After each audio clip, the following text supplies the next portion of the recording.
Tonight on the Black Channel, you see what happens when you don't have real leadership. You start doing silly, desperate, flagrant garbage like this. You know, maybe you think it makes you interesting. I don't know. All it really does is remind people why they don't like you. But okay, in case you hadn't heard, yes, sir, Donald the Dunce is at it again. Only this time here, he's claiming that he's here to help specifically now. You know, you heard this correctly in Upside Down World. We're here to help the white South African refugees. What? No, ladies and gentlemen, you didn't read that wrong. He's now saying that, although he's been saying it for a while, but Afrikaners are refugees. Why, he even says they're facing a genocide. So Trump and Jared Taylor, as I've always told you, are both on the same side of everything here. Yes, sir, welcome to Upside Down, Inside Out World. But don't get alarmed.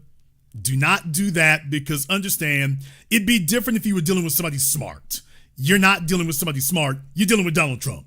So you're dealing with an idiot of global proportions who doesn't even understand how dumb he is.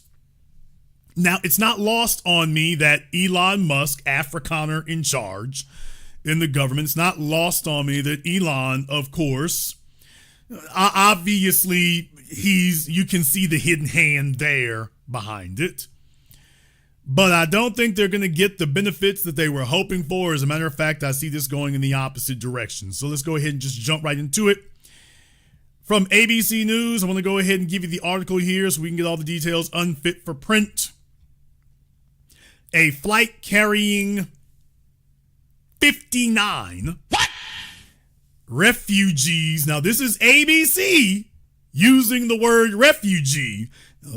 These are folks who are always arguing why they'll deny that the sun is rising if Trump says it's out there, and yet they didn't put refugees in quotations.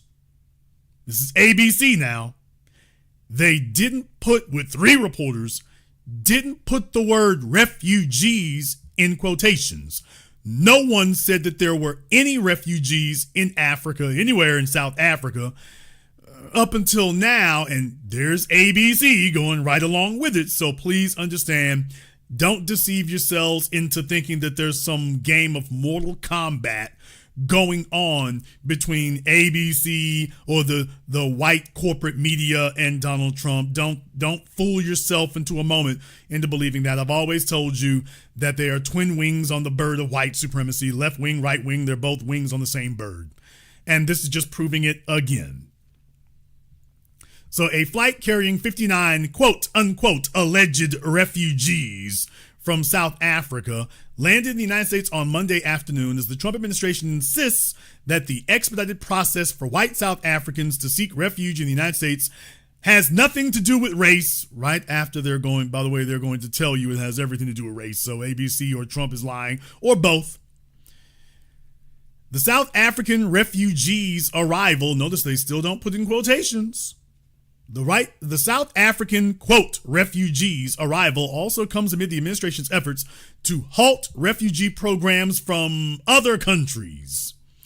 Hours before the flight arrived at Dulles International Airport, President Donald Trump defended his administration's decision to offer refugee status to the Afrikaners, a white minority group in South Africa. The president said that this asylum program is because there is a race-based genocide in the country. I thought you just said it had nothing to do with race. He said it has nothing to do with race. Right before he said it has everything to do with race. So, yeah. And of course, the media is just playing dumb along with it because, of course, that's what they do. That's what they do.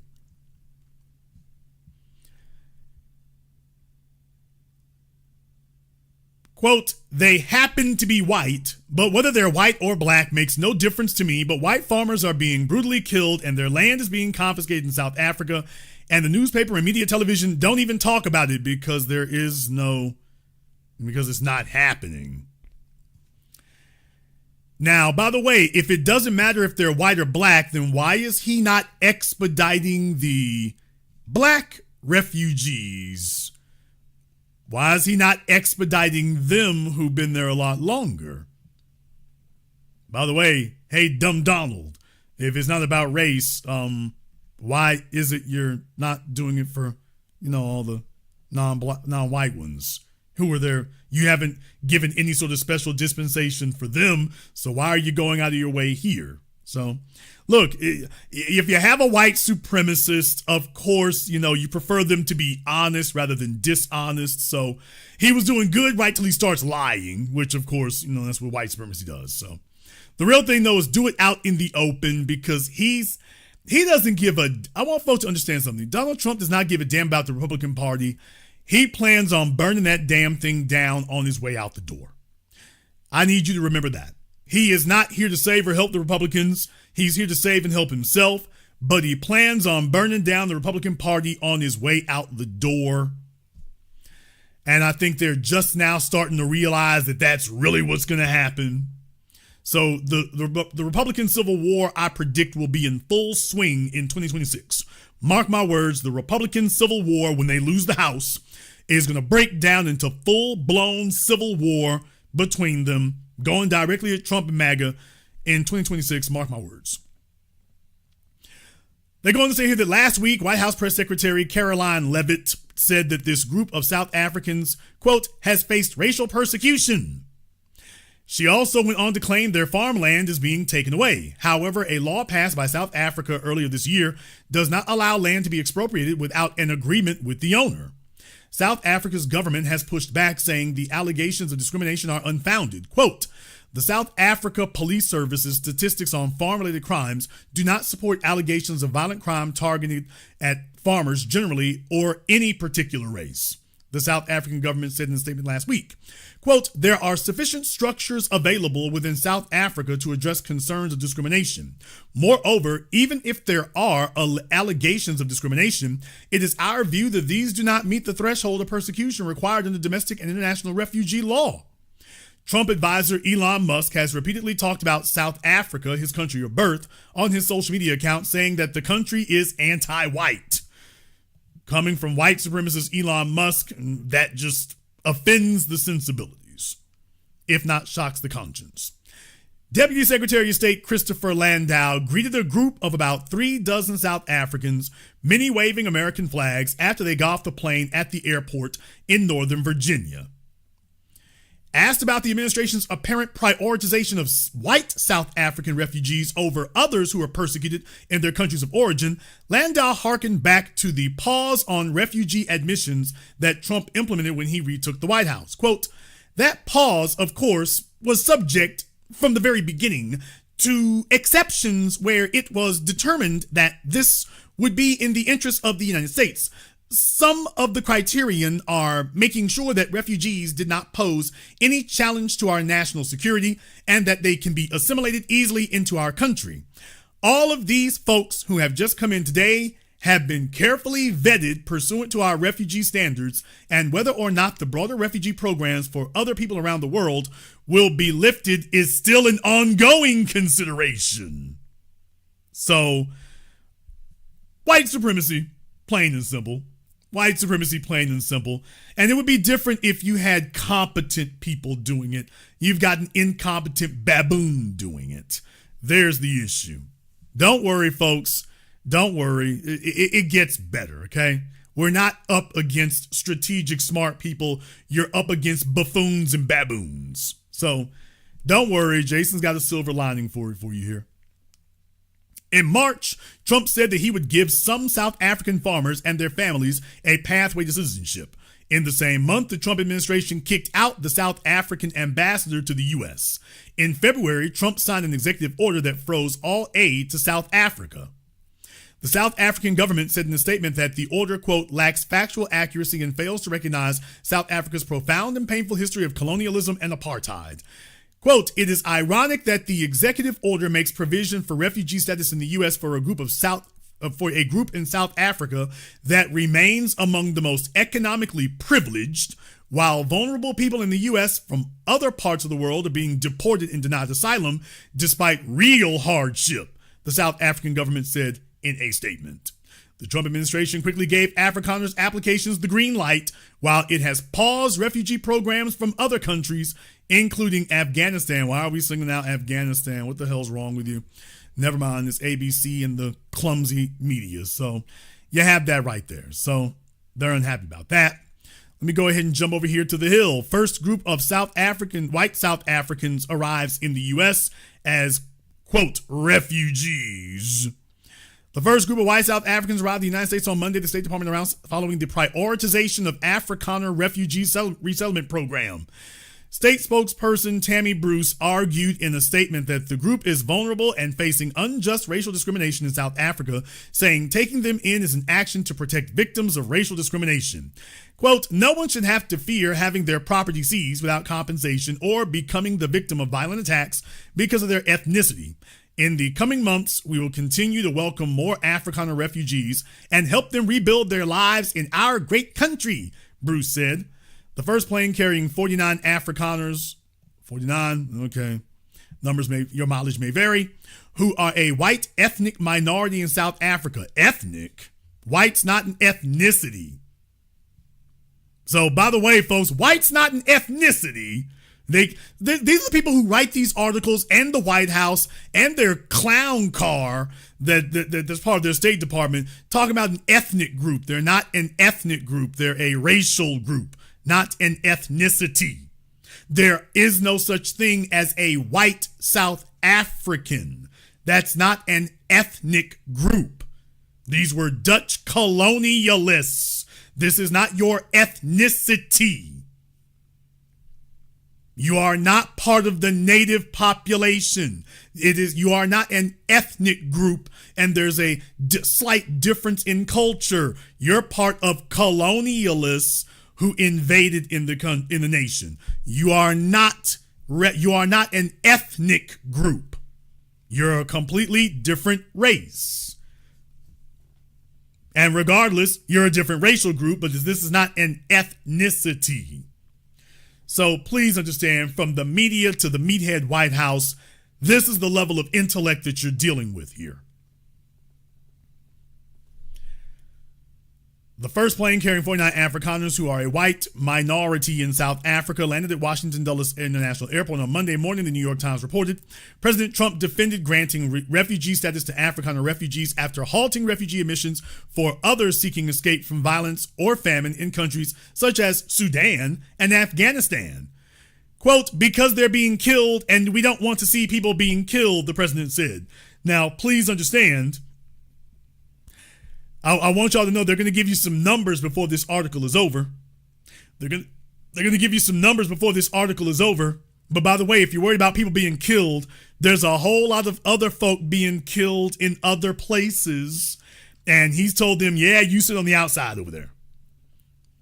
Quote, it's a genocide. Now, people, genocide has a specific definition. Don't worry about Donald the Dunce. He's used to looking stupid. That's taking place that you people don't want to write about. There's no genocide to write about. But it's a terrible thing that's taking place. Farmers are being killed. They happen to be white, but whether they're white or black makes no difference to me. Then why are you not bringing the black ones over who need refugee status? Why are you not bringing them? So just remember, at this point now, looking stupid doesn't bother him anymore. He said he essentially extended citizenship to people who escaped violence in South Africa to come to the U.S., and the South African leadership plans to visit him at the White House sometime next week. Quote, I don't care who they are. I don't care about their race, their color. I don't care about their height, their weight. I don't care about anything. I just know that what's happening is terrible. Over the past 4 years, now this part right here comes with an asterisk, 101 current or former workers living on farms who are not typically white were killed. The New York Times reported, citing South African police data. A South Africa Foreign Ministry spokesperson slammed the Trump administration's move as politically motivated. There's no genocide going on over there. There never has been. What it is that colonialism is no longer working out the way that it used to. It's gotten stopped in its tracks. And the United States' ability to go around and use war as its primary vehicle for taking resources from others so that you can continue the project for a new American century is getting tough. China and Russia, fully mechanized, fully armed, and fully nuclear capable, have come to Africa, and they've staked out their claims, so America doesn't get to just run roughshod over the place. Now, circumstances get more perilous because, you see, another government would be able to use the black population of their country as their ambassadors to go back to this place and to establish ties that would be able to facilitate you having a claim in those nations. That's what they do in Asia, Afghanistan, the Middle East. They bring Middle Easterners over here. They send them to Harvard. They send them to Yale, and then send them back to the Middle East and tell them to go run things. Well, you would have been able to do that over here after antebellum slavery. That would have been an option, but you decided you weren't going to do that because you thought that military might was going to accomplish that for you, and it didn't turn out the way you planned. Now you're scrambling around the world trying to find quote unquote rare earth minerals. You're scrambling trying to find oil and resources. You're scrambling trying to get that together. And every day when you look up, it's getting harder and harder and more difficult to do so. Now let's go ahead and hurt you some more. Now, folks, I want you all to understand something. Every once in a while, I get somebody who's talks to me, and somebody wants to jump up and talk about Burkina Faso. Jason, do you know about Burkina Faso? Dude, I'm the anchor man here. Just because you're slow doesn't mean I am. But for the slow bus children who they're still stuck in Afrocentrism and Pan-Africanism, for the slow bus kids on the Pan-African bus, I'll go ahead and throw you a bar about Burkina Faso. But just like I got a silver lining for the Trump thing, I got a little rain cloud over here for Burkina Faso. Now, from the BBC, of course, which would be British blatant colonizers, why Burkina Faso's junta leader has captured hearts and minds around the world. A charismatic 37-year-old Burkina Faso's military ruler, Captain Ibrahim Traoré, has skillfully built the persona of a Pan-Africanist leader. A Pan-Africanist leader determined to free his nation from what he regards as the clutches of Western imperialism and neo-colonialism. We'll come back to this phrase Pan-Africanist here in a little bit. His message has resonated across Africa and beyond, with his admirers seeing him as following in the footsteps of African heroes like Burkina Faso's very own Thomas Sankara, a Marxist revolutionary who is sometimes referred to as Africa's Che Guevara. So the BBC is already wanting to make it clear to you about who you should like and who you shouldn't. But then again, I thought you guys were all Marxists and socialists, so okay. Traoré's impact is huge. I have even heard politicians and authors in countries like Kenya in East Africa say, quote, "This is it. He is the man." Beverly Oshiang, a senior researcher at global consultancy firm Control Risks, told the BBC, "His messages reflect the age we are living in, when many Africans are questioning the relationship with the West and why there is still so much poverty in such a resource-rich continent." After seizing power in a coup in 2022, Traoré's regime ditched former colonial power France in favor of a strong alliance with Russia. Damn. Now, this is where you start showing how much of a buffoon and a baboon you are. You see, when you allow clowns to use phrases and tell you that this is a Pan-Africanist, and yet it seems that the pan part isn't global, the pan part is on the other side of town, and they are looking to form alliances with white powers, another white colonizer. So he's willing to roll the dice on a different white colonizer. Oh, those French ones, they bad, but Russia, they good. And then some moron will come onto my page or my Twitter page and start and ask stupid questions about Jason. What about Burkina Faso? What about them? Hey, you uninformed numbskull. Yeah, what about them? In the chat room, somebody get Nicholas E. Google. Go ahead and get him that. Some people enjoy just talking stupid. Oh, you's a dummy. Okay. I don't know basic history. You got Google. Oh, you're a dummy. All right. Tell me you're a dummy without telling me you're one. Tell me you're stupid without telling me. Tell me you're illiterate without telling me you're illiterate. Who Russian got to do? What did you do that? I ain't heard about that. No. Never heard that. Okay. So he's ditched France in favor of Russia that has included the deployment of a Russian paramilitary brigade and adopted left-wing economic policies. But somebody asked Nicholas the Numbskull, you asked where is Russia colonized? Hey y'all, he heard that sentence and he's still saying, Russia ain't colonizing nobody. So they've got a Russian brigade over there, and you got Russian troops on the ground there, and he says, ain't no colonization going on. They ain't colonizing this. No, man. No, we ain't doing like that. They is peacekeepers. They is there to help. When America put troops on the ground, they is colonizing you. When the Russians do it, they is there to help. See, that's the problem. Y'all short-sighted Negroes here in America, you don't understand a chess move. This is the chess move. On these crack-smoking, lead-pipe bastard babies. This is the chess move. No, see, this is the chess move, Jason. You don't understand. See, you don't know strategy, Jason. That's the thing right there. This is the chess move. If you play chess with a jackass like that, get ready to lose every round. This nigga be sitting there playing strip poker, ain't wearing a damn thing but his socks. Get off, nigga, what? He'll be sitting there wearing nothing but his damn socks. I'm about to win.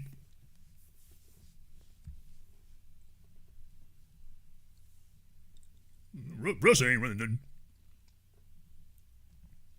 This included setting up a state-owned mining company requiring foreign firms to give it a 15% stake in their local operations and to transfer skills to Burkinabe people. Now, this is what they're really worried about right here. This is directly out of the China playbook, and this is directly out of the Mohammed Mossadegh in Iran playbook right here.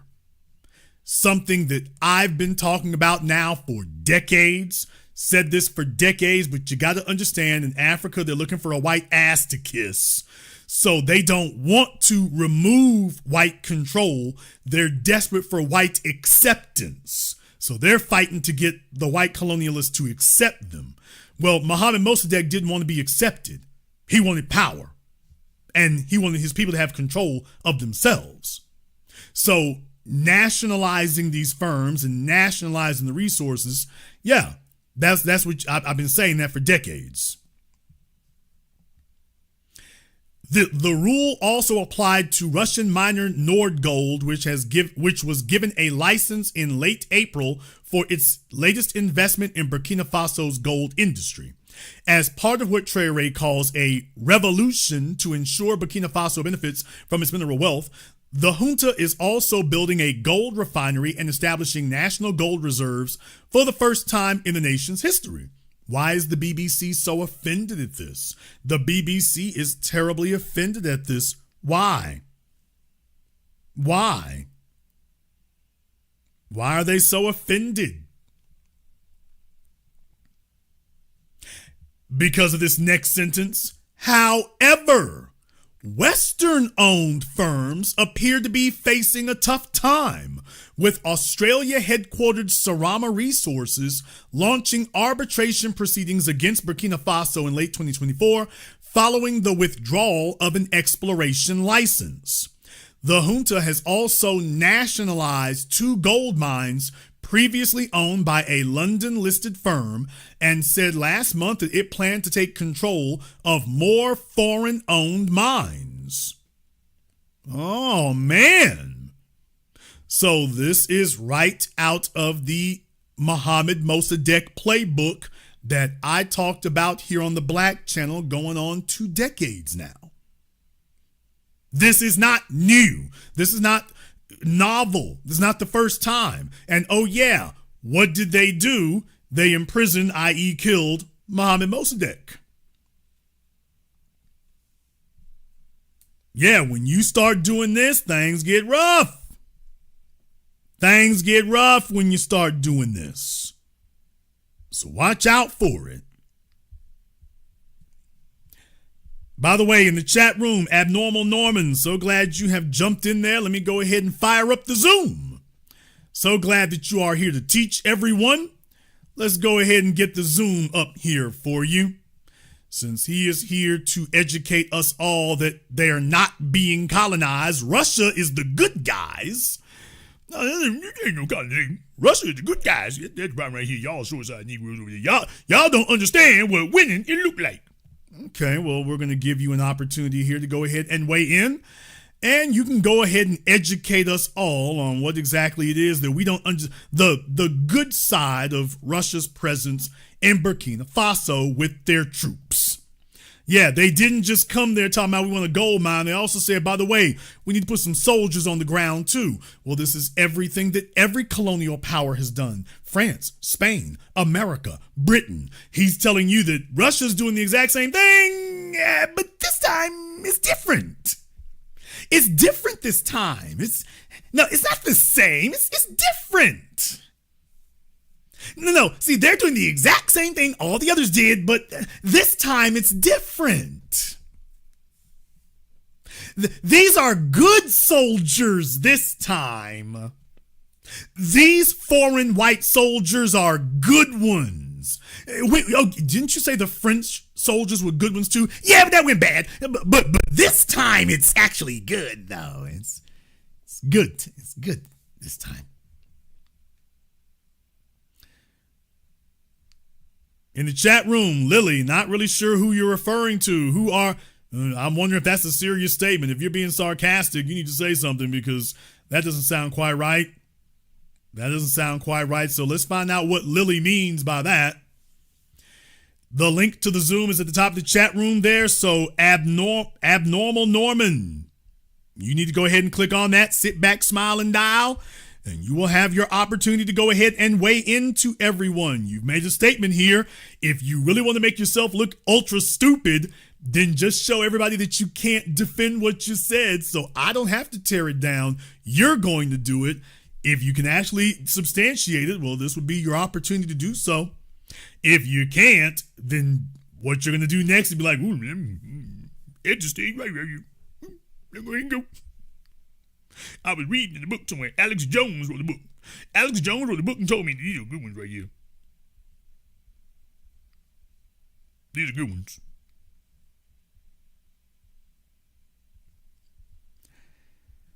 We're going to have some other folk here in a moment here. By the way, also, Benaya needs to give us a call here on Zoom also. So let's go ahead and get Benaya and Abnormal Norman up here on Zoom. Very glad that you both volunteered for that. You got 2 minutes to be on the line, or we'll just assume you're trolling. And there went your argument. Folks, in the internet age, the great thing about it is if somebody wants to pretend they got a better idea or pretend that they know something that we all don't know, because the slow bus kids, they come hopping off with their little baseball cap with the propeller on the top of it. And I know some things. Okay, then they have their opportunity to step forward in front of the same audience and show, by the way, hey, I'm on top of this. Hey, there's something you all didn't know.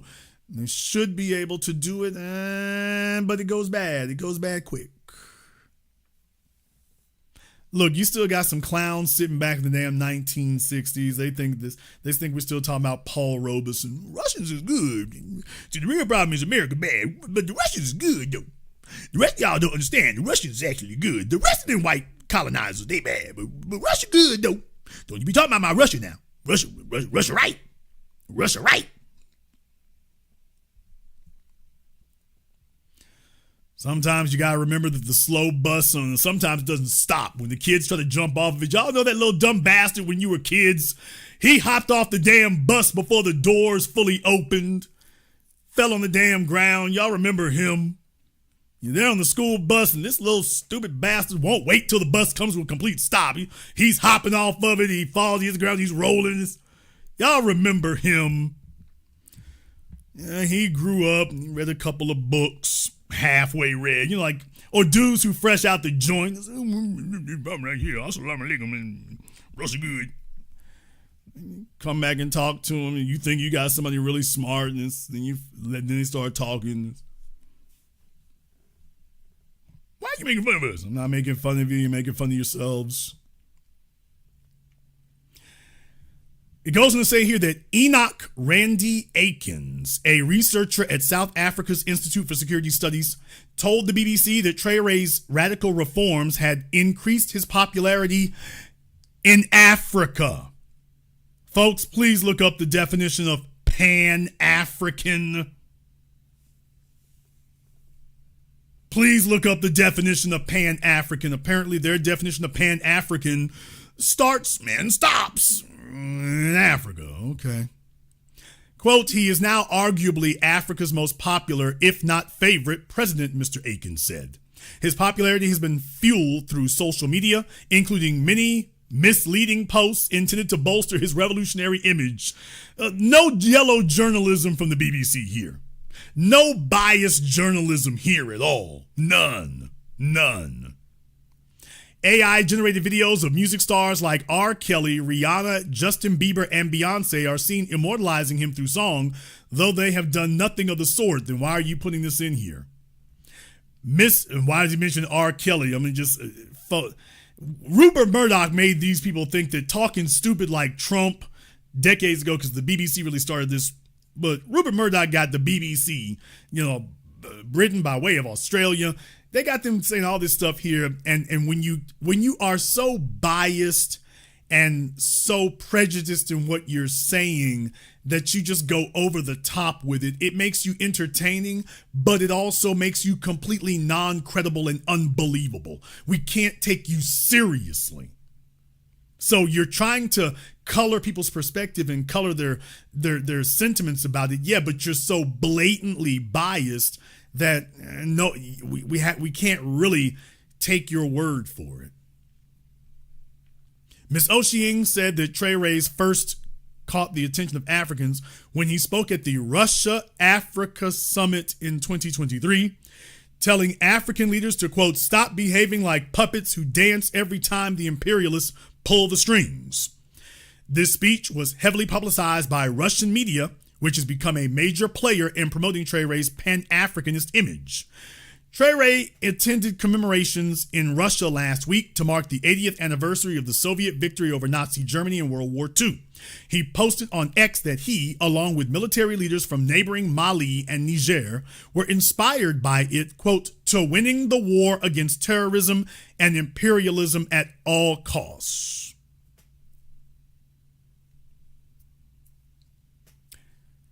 He attended commemorations in Russia for the Soviet victory over Nazi Germany, and he said that he and other military leaders, that they were inspired by that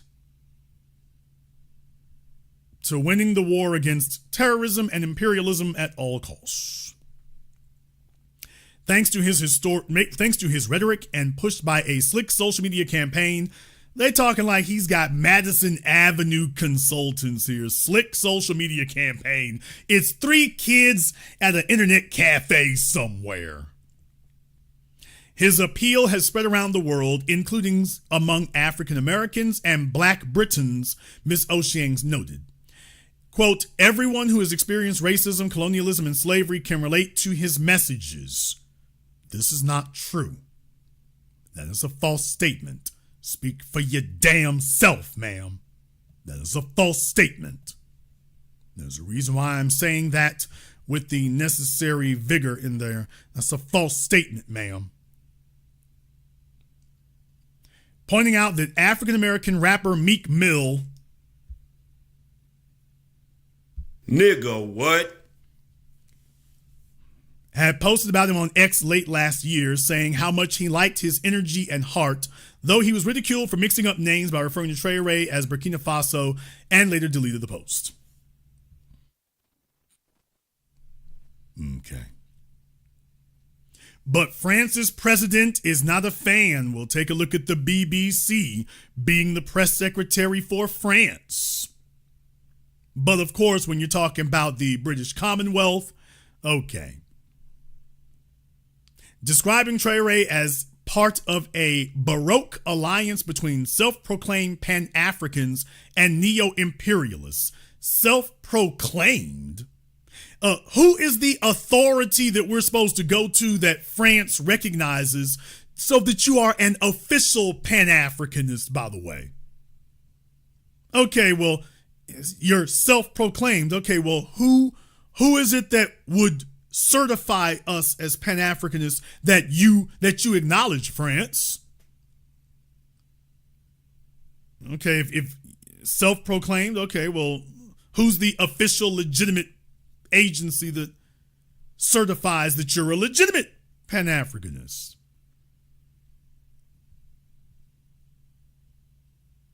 Emmanuel Macron, who was also referring to Russia and China, whom he accused in the 2023 speech of provoking coups in Africa's former French colonies and hypocritically stirring up old arguments over sovereignty and colonial exploitation. So France, of all places, trying to prop itself up here as a moral authority is not just laughable, it's an insult. Traoré's popularity comes despite the fact that he has failed to fulfill his pledge to quell a 10-year Islamist insurgency that has fueled ethnic divisions and has now spread to once peaceful neighbors like Benin. His junta has also cracked down on dissent, including the opposition, media and civil society groups, and punished critics, among them medics and magistrates, by sending them to the front lines of the war against the jihadists. They do the same thing in Britain. They silence you all over in the media in Britain. You say the wrong thing in Britain and offend them, you can be put in jail. It just depends on who you are. Now, Prince Andrew can rape, rob, and steal with impunity. Damn! But in Britain, by the way, they're already doing that. Let me see. I got somebody here on Zoom. We'll see if it's one of the folk we requested here. I've got Ricky here on Zoom. I need to find it here, though. Ricky, are you abnormal? No, I'm not abnormal, man. I watch you every Saturday night. Oh, boy. So Ricky's not abnormal or Baja. Bahi, whoever the hell it is. Okay, Ricky is neither one of them. What's on your mind, sir? One thing that I'm concerned about is when these South African immigrants get to America. I was in South Africa in 1999, and as I was telling a lot of people, these people, if you go to South Africa, it's kind of like the Jim Crow era. Over and over again. So they're trying to say that these people are oppressed in their country, but you know they're going to come over here with a chip on their shoulder. So what's your thoughts on that? My thoughts on that? Yes, sir. My thoughts on that, brother, is we ain't no damn South Africans. Yes, sir. So whatever you're looking for, we ain't them niggas over there. We're not kissing your asses. You gonna find out where you at. You're not in South Africa, nigga. You in South Louisiana. That's where you at. So they about to get straightened out real damn quick. They gonna be writing letters all over the damn place to Trump. Damn, you told us it was safe to do white supremacy over here, and gonna find out, oh, no. He lied to you. He lied to himself. He lied to all of them. But my response, brother, is we ain't no South Africans. Amen. They gonna be... if they gonna try that apartheid mess and they gonna be on the first damn thing with wings or the first thing floating, begging to get back. I also think that this is a ploy to bring in more white people because they're the minority. All the children right now are minorities. So in 20 years, they're already going to be a minority. And I think that, it was a It doesn't matter. TikTok. I mean, Was that- the problem is it doesn't matter. It Okay. doesn't matter because the issue is that children are the investments of the poor. And white people, by taking all the resources and everything, you accomplish your goal by becoming this upper class. But upper classes are too busy to have children. They're running their stolen empires. They're taking resources. They're starting wars. Raising a family is a hassle. Now, that's a hassle for working class people. It's a hassle for middle class people. For the aristocracy, brother, they don't have time to do that. They're too busy paper chasing. They're too busy clout chasing. They're too busy taking resources. That's what it is. And that's not in America. That's been throughout history. That has been throughout human history, particularly Western history. So what I'm saying is that as they become affluent, they have deprioritized having children. And the reason for this is actually psychological, if you really want to get into it, because children are who you pass things down to. You pass a legacy down to the children. However, that's only necessary if you're requiring the children to build it. But what if you're the one who's building it? Well, you see, I don't have to pass down nothing to you. I've already taken care of that. Don't believe me? Take a look at Bill Gates, Warren Buffett, hell, Elon Musk. What are they all telling you? We ain't gonna leave very much to the kids. Yeah, $300 billion? Kid, I can break you off about $2-3 million. I can do that. Oh, the other, no, I'm gonna build walls, I'm gonna build schools, I'm doing everything but giving it to you. I did all this. So here your $2-3 million, make it do what it do, and that's it. So ironically enough, the people who are screaming about children, they've actually deprioritized it in favor of building Microsoft and Tesla and Berkshire Hathaway. That's their child. That's their investment. So the children are an impediment and an obstacle. Thus, no room for children. If you bring the Afrikaners over here, you're literally not getting anything because, first of all, their children were already born over there. Mm-hmm. If you give them any white privilege over here, which will not work out as easily as you tell yourself it will, but even if you do bestow it to them, that's not, first of all, it's not going to overturn the numbers. 59 of them, not 59,000, 59. Brother, you can't fill up half an airplane with that. 59. There was a whole bunch of black folk on the plane with them. And they look around like, we thought this was the Afrikaner flight. Are you kidding me? There's not enough for you to get on here. So this is symbolic. And if you're a person who really gets jollies on pointless, futile symbolism, this was just a very, very expensive publicity stunt, which literally means nothing. It will do nothing. You need 59 million, not 59. This was just a big, expensive, pointless publicity stunt. And for his toenail chewing fans down in Alabama, they'll sit there and be like, yeah, you show them something. It's like, bruh, 59, really? Jason, you host a YouTube program. It's worth it for me to talk about this. This literally is statistically not insignificant. It is literally statistically irrelevant. It is non-existent, literally. This is literally like a grain of sand in a hurricane. Can you find it? Huh. I respect your insight, which is why I tune in every Saturday night and Sunday night. Question is, what do you think is going to happen in the next 4 years? Because, you call a lot of things before it comes out. What do you think is going to happen by the end of this presidency? Do you think that Donald Trump will be physically fit to end this president, the service full term out? I mean, barring anything else, most likely he will because evil is so hard to kill. But barring anything else, sure. But here's the real thing. The real thing is, hey, the election's already been held. So it'll be him or JD. I mean, it doesn't change anything in that regard because the train has already left the station. I said what was going to happen before the election occurred. It's all breaking down exactly the way I told you all. First order of business, all the folk closest, everybody around Trump was going to be able to have unity right up until election day was over. The second election day was over, is hammer and tong at each other. First person voted off the damn boat was Vivek Ramaswamy. He was the loudest cheerleader, and he was the first one voted off of the damn boat. And who kicked him off? Elon Musk. Well, that shouldn't be too much of a surprise, because Elon, you coming up next here in a minute. I told you all these rich white men will not be able to get along for any real length of time, because that is not the way that power mongering and narcissism work. They immediately have gone to work trying to vote each other off the island, which is exactly what I said was going to happen from day one. The Republicans were riding with Trump right up until he starts talking about primarying anybody who don't agree with him. And sure enough, there have been enough of them who are like, yeah, we ain't gonna let him run this. Hey, dude, no. President, you ain't running this. We're the Republican Party, not the Trump Party. What do you know? Now his big, beautiful bill is in trouble. And Mike Johnson, his favorite bootlick from Louisiana, can't get it through. All of a sudden now, folks are talking back at him openly. Representative Massey. They're talking back openly now. They're like, well, I guess he don't like me here, but I didn't come here to serve Trump. I came here to serve the people of Kentucky. They're talking back openly now. So his ability to ruin people verbally and stuff, that's gone out the window. Brother, he didn't make it 5 months.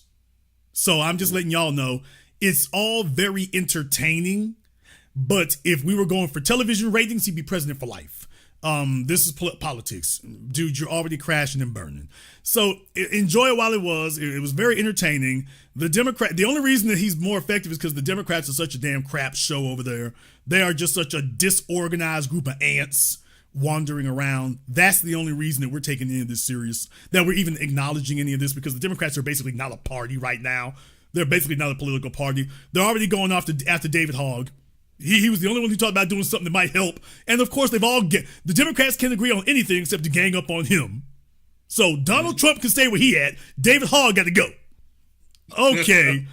So that's your opposition. So what's going to happen? Bro, I said, they're already pulling the knives on each other. Tucker Carlson and the rest of them are all at each other, hammer and tong. The Israel thing has kicked off full-blown civil war. Mark Levin and anybody who considers themselves Jewish is going at Tucker and anybody else on the right who doesn't agree with them. Them guys are going back at each other. Ben Shapiro, Tim Pool don't know what to say. He's like, oh God, I'm stuck in the middle. I'm not white enough and I'm not really Jewish either. So what am I going to do? All right. And what I'm telling you is that between now and next year, after this, whatever happens with this bill, it's going to be full-blown Republican civil war after that. They are going to have had enough of Trump and enough of the nonsense, and they're going to be basically having a coup so that they can install somebody else. And you can't do it behind the scenes. If you're going to take him, you're going to have to take him head up. And my prediction is you're going to see the firm signs of that between now and the midterms next year. You're going to see that start to solidify. I don't know. I'm not certain quite yet who it'll be. I know who he thinks it'll be. Ron DeSantis ain't going to be you. You think it will be, but it ain't. It'll be some kind of outsider. So whoever it is who's going to come for the crown, he's going to have to start making some noise next year. He's going to have to make it clear, hey, y'all, J.D. Vance is just going to be more of the same. We need to go in a different direction. So whoever, and they'll be talking behind their backs. So the Republicans will get together and start scheming and plotting on the low. And whoever they settle on, my prediction is you're going to find out who that is within the next 24 months. Then you'll see it. Yeah, because you see the way that Nick Fuentes is actually taking the reins right now over there on the Twitter spaces. He's calling out the black grifters. I'm sitting here like, wow, I thought I would never see a day when that happens. But like, I mean, it's an all out civil war over there on the right. So I just got the popcorn and watching the whole thing. Well, it will certainly be entertaining. It's going to be a stalemate. Nothing's really of consequence really going to get done. I think this whole fiasco with the Epstein files has really taken the wool over any naive person's mind that this is going to be some revolutionary change. It's been 3 months now, 3-4 months now, and you haven't seen anything change yet. Yeah, there's no Epstein files. They didn't release anything on Kennedy. No. Oh, no. Remember, Kash Patel sat there in front of Congress and told, when they said, what happened to Senator Kennedy from Louisiana, what happened to Jeffrey Epstein? He committed suicide, sir. That was Kash Patel in front of them just a couple weeks ago. That was him. He didn't say, I think he did. Maybe he committed suicide, sir. Now, wow. Michael Francis on YouTube, he's former mobster. He was in that jail cell. He was in that, Michael Francis said, I was in that jail cell. He said, when I got out and they brought Epstein, he said, I was in that, he said, I know that jail cell. I was in that one. The one Epstein was in, that was my jail cell. He said, you can't hang yourself in there. He said, people would be dying all the time if you go. He said, you can't do that there. And he said, as far as it not being watched, get the hell out of here. He said, you can see everything on that wing. He said, there's 0% chance that he committed suicide and nobody knew about it. And you and me ain't stupid enough to believe that. Brother, folks are finding out slowly but surely. If you were stupid, naive, okay. Maybe you'll get to keep your tax cut, and that's literally the only change you might see. Oh, is that really a change? You might do that. Other than that, it's a bunch of dog and pony and symbolism and publicity stunting. And did you really vote for him because you wanted stunts, or did you vote for him because you wanted revolutionary change? Hate to break it to you, not going to be much revolutionary change. Plenty of entertainment. Oh, I'm sorry, he was a TV star before he became president, wasn't he? And that was literally all he was, because he wasn't doing no real estate. So, yeah, he's perfected being entertaining. And that's about it. And this is his last term, so he doesn't really give a damn what happens to the party. That's why I said in the beginning that the Republican Party is going to make a decision whether or not they want to pay the price for this. Because if y'all let him keep doing this, he's going to skate off into the sunset looking stupid, but he's used to it. Yeah, but the rest of you will be sitting here taking all the blows for it. Right. Because, the Democratic Party is finished. We saw that in that election. And one of the things that really got my goat was how they tried to get a gender war started to jockey votes for the Democrats. And I'm like, this is not going to work here. I voted Republican just out of spite. Now, there's other people who say they were voting for their couches, but we couldn't have made it with Kamala Harris, right? So at least with that party gone, there's just one party left. And once that party crashes and burns, then it's a free-for-all. Well, right now, the Democrats are in complete disarray. I don't think I've seen anything like this maybe since Carter. I was a little kid back then. I don't think we've seen anything like this where the party is just a big-ass clown show. And there's the inmates run the asylum. The Democrat Party has been captured by sexual deviants and a bunch of folk here who are just out to lunch. They got some money, but all they really care about is deviant sexual practices. Oh, yeah, and cheap labor from illegals. And that's all they're doing. And that flies in specific little areas. Places that the cultures become sexually deviant, California, New York, but that's not national. So if you're in just those two places, they've basically been pushed out of it. They're just out of touch. All of our lives are not sexual deviant orgies. Everything's not a damn Diddy freak off for the rest of us. That's the problem. So the Democrats have become the Diddy freak off party. And that's not something you can actually offer us. But so we're kind of stuck between this situation where we're not going to vote Republican, but we're not going to vote for you either. And you need it because the Republicans got some support. You've started losing the support that you did have. So it's going to be real rough, although I can't tell you that it'll change very much because Kamala Harris is out there threatening to run for governor of California. Now, I do mean threatening. There's a threat if I ever heard one. Andrew Cuomo is running for mayor of New York. People who you're recycling the same old failed hits. Think about this for a moment. You're not even bringing in new people. You're bringing in people who cost you the first time. And they play so great and so well where you're at in your little echo chamber. And I'm just like, okay, well, prepare to keep doing a lot more losing. Because, and I said this before, Donald Trump would have won in 2020 had he been a little less racist and a little less crazy. He would have won. He couldn't help himself. He's back again. He had about 2 good weeks, and then it was off the rails again. I didn't think he was going to make it for the first 2 weeks, but he impressed me. He made 2 weeks. Okay. But the Republicans will be able to find somebody who's a little less crazy faster than the Democrats can find somebody who's a little less deviant. That's the issue. Wow. I mean, I don't even see where the Republicans will. I mean, because their name's going to be mud in the end of 4 years, man. Like, people are already dropping off. No, because the Republican Party is like Darwinism. I will give them that one. The Republican Party believes in purges. And that is a very powerful and useful thing. Donald Trump's ascension to power was a result of purging the Republicans. You with me or you against me? That's it. The Democrats and all this, okay, as long as you're a man willing to wear a G-string thong, then you're acceptable. And the Democrats don't purge their problems. They sit there dancing with them. Okay, well, I mean, use it illegally. You stay here. And I mean, okay, you a guy, you want to be a girl. Okay, you stay here. And, you like touching on little kids. You can stay here. And they never cleanse themselves. So all this junk DNA is just piling up at an astoundingly alarming rate. And there's nobody cleaning it out. You look like you're older than the age of 40. So that means you remember when Bill Clinton got elected president. What were Bill Clinton and Al Gore's ads saying? We're the new Democrats. We're not soft. We're not soft on crime. Basic American values.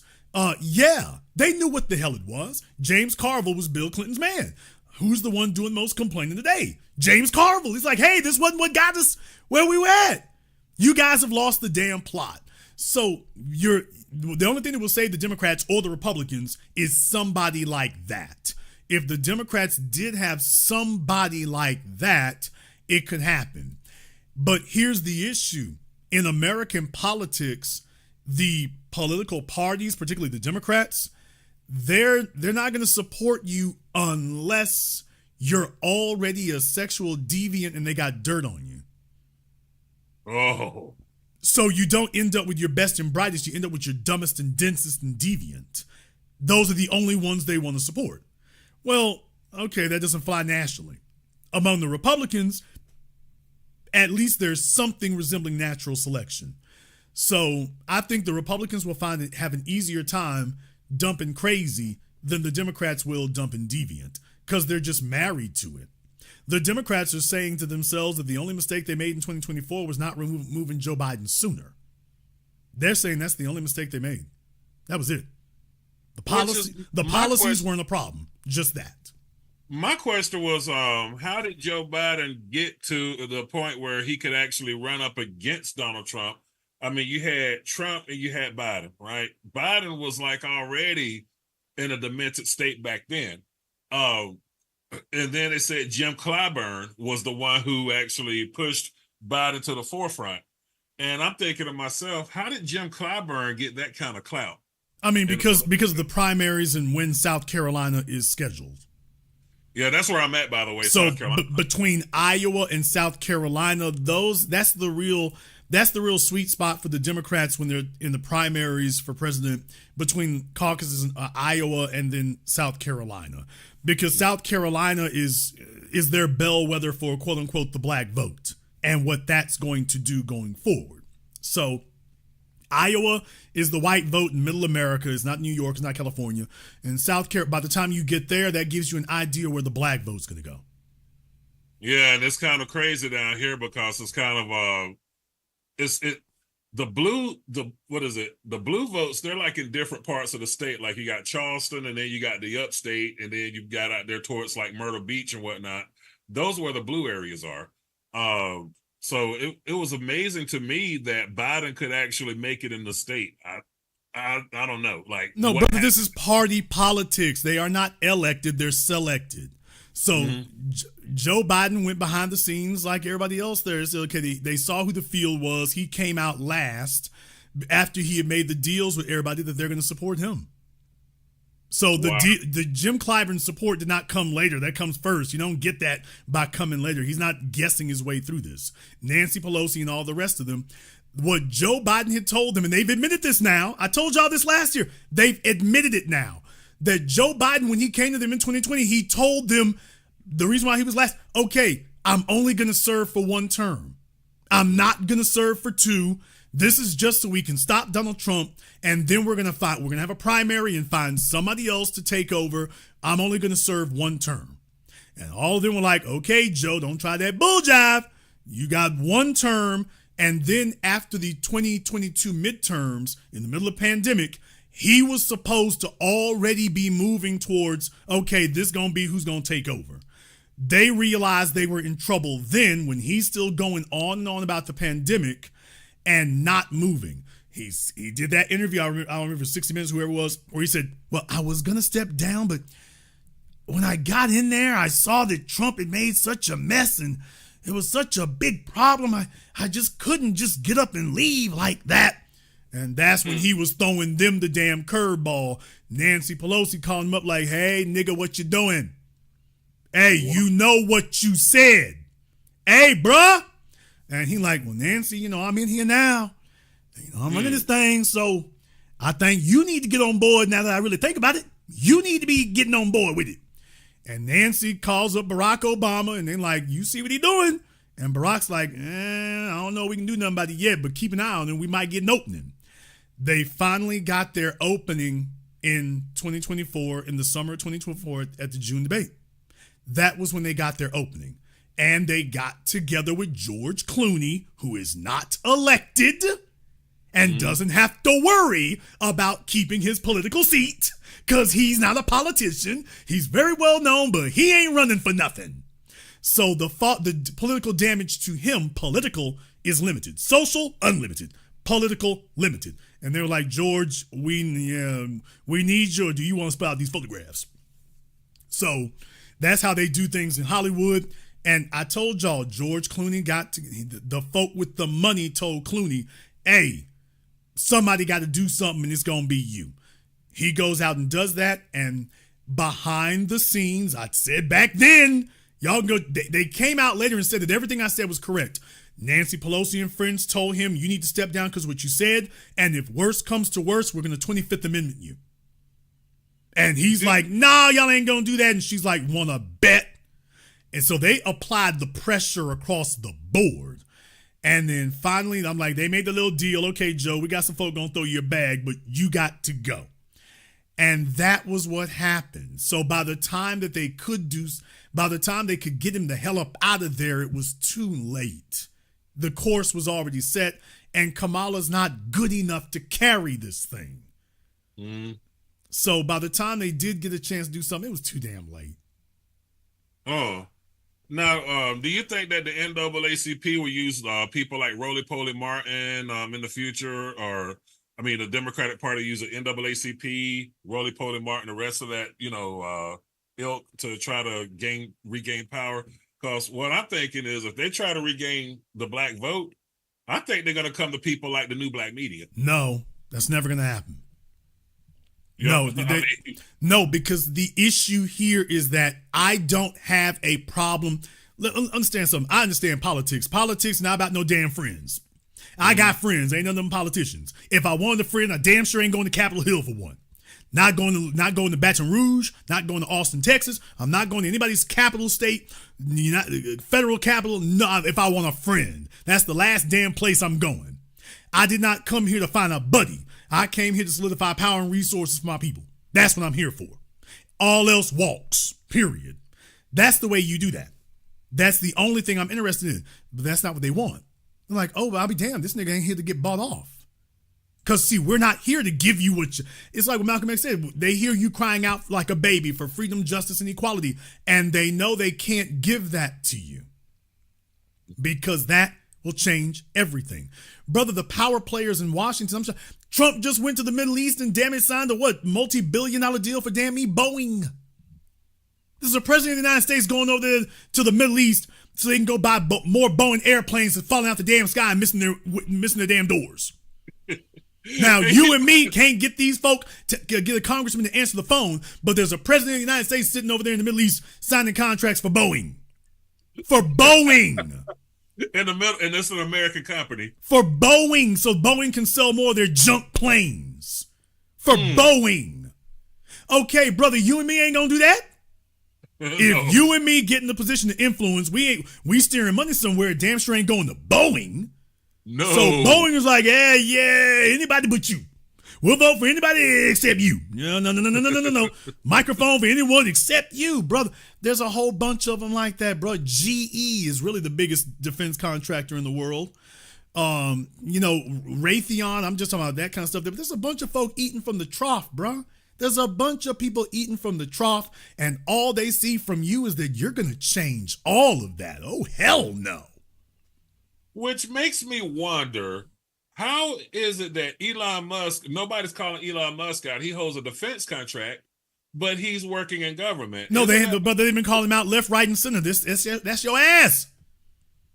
He's mobbed up with the right people. He didn't buy, brother. Folk talking about he spent $40 billion buying Twitter, and how much money is he gonna make after that? Nobody spends $40 billion unless they expect to make $400 billion. Right. Nobody does that. And by the way, how's it working out for him? That's a failed investment, because to me, I see nothing when I go in there but a dumpster fire of a bunch of bigots. It's like he said free speech, and they wanted to just drop the N-bomb all over the daggone place. Like, what? Okay, brother. No, that was a brilliant move on his part. It worked out exactly the way they wanted. He controlled the echo chamber, and that was instrumental in getting Trump to the White House. Everybody knew it was social media was armed against them before. He went and bought that one. They've been disarmed, and now they've bullied everybody else on board. Mark Zuckerberg and them are on antitrust. Trump administration has not dropped the antitrust suit against Facebook.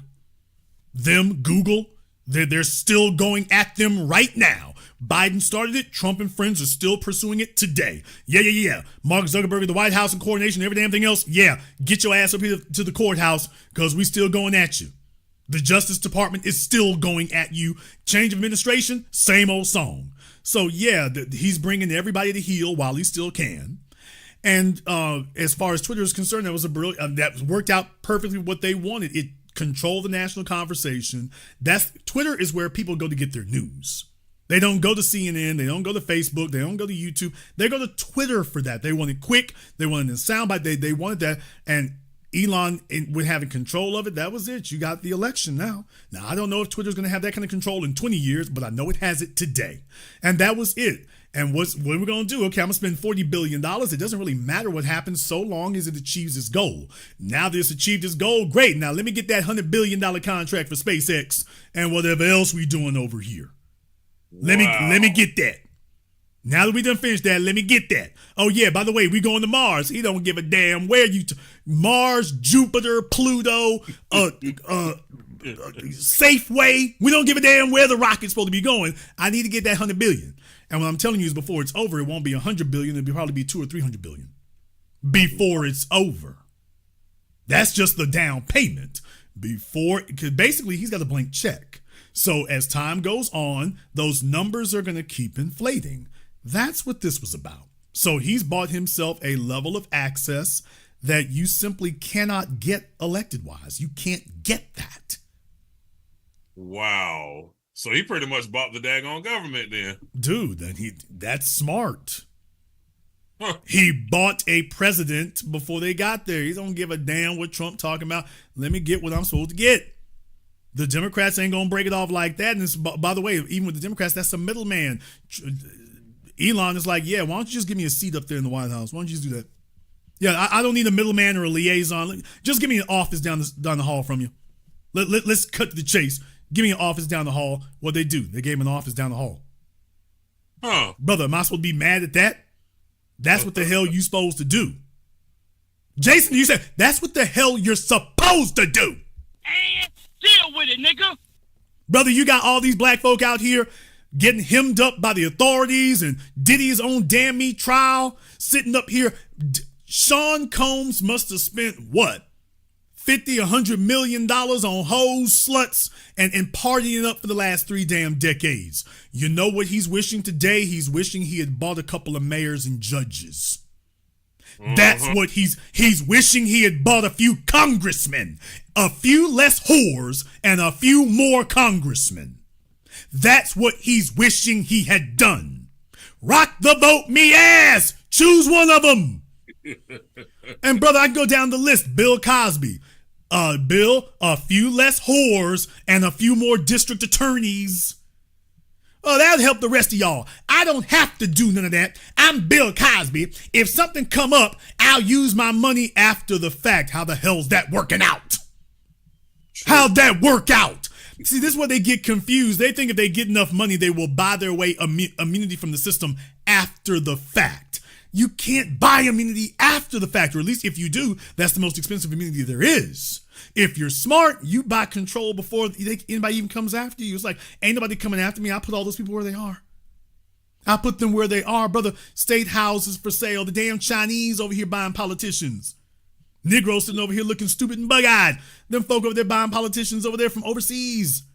We have toll roads here in America that are owned by Middle Eastern interests. Don't believe me? Google it for yourselves. We already talked about the parking meters in Chicago that they're going to have on lock for 75 years. The cameras in the ports as well. The Chinese own the ports in California. So okay, and meanwhile, niggas is talking about tennis shoes and talking about buying expensive cars. And I'm not talking about somebody who makes $100,000 or even $1 million. We got folk out here making $70, $80, $100 million. You own every car on the planet. Don't own one politician nowhere. Don't own anybody. And then you get mad when Elon is like, yeah, I bought enough cars. Let me go buy a president.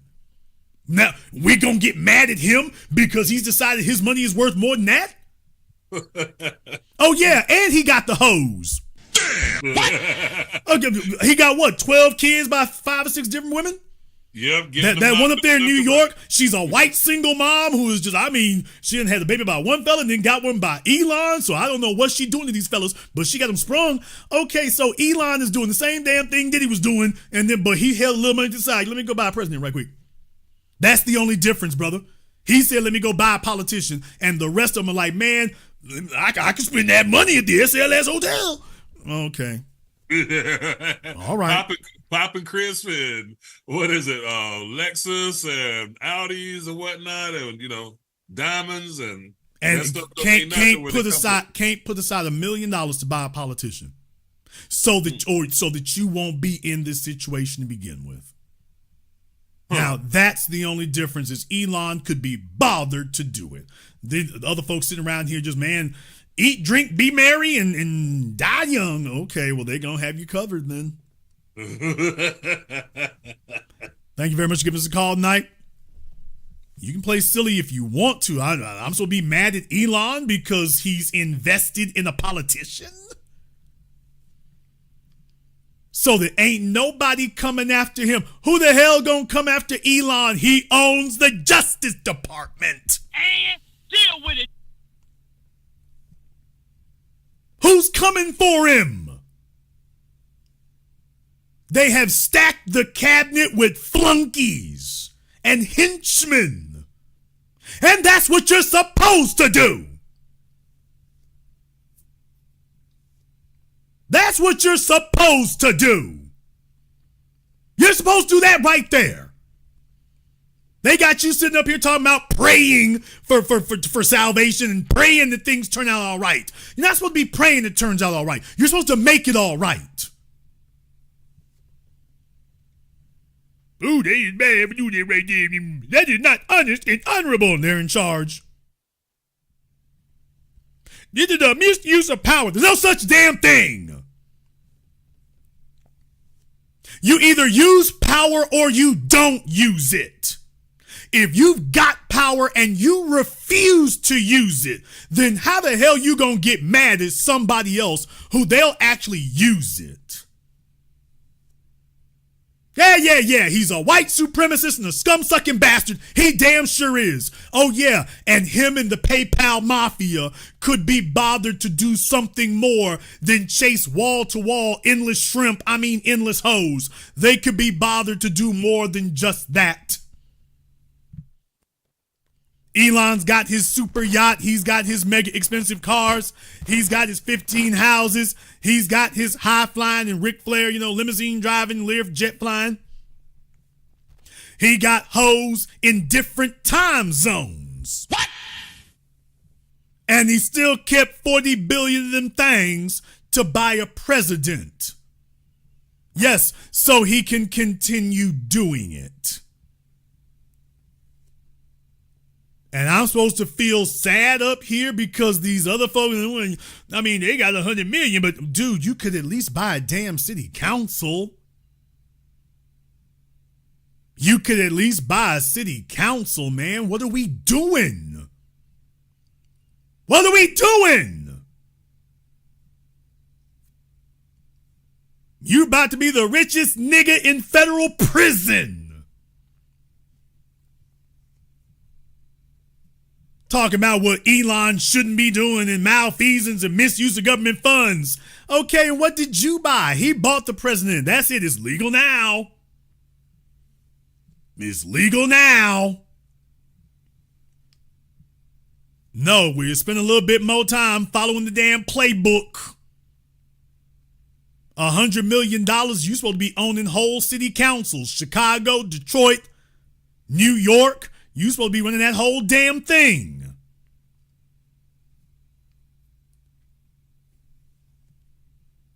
And I'm supposed to get mad because Elon Musk can spend his money differently? He's like, let me take my hands off this chick's ass long enough to write this check to buy Twitter. Okay, he wrote the check to Twitter. Okay, now where should put them ass cheeks at? There you go. Yeah, he could take his hands off her rump roast long enough to write this check to buy off the White House. Okay, then he took a day off to do that. Okay, we'll get back to skirt chasing tomorrow. Today, let me buy this White House right quick. And now it's paying dividends. Then you got some folks out there, they're lazy and intellectually broken. Me do that right there. Yeah, just leave it up to you. That's what we should do. We should just leave it up to you.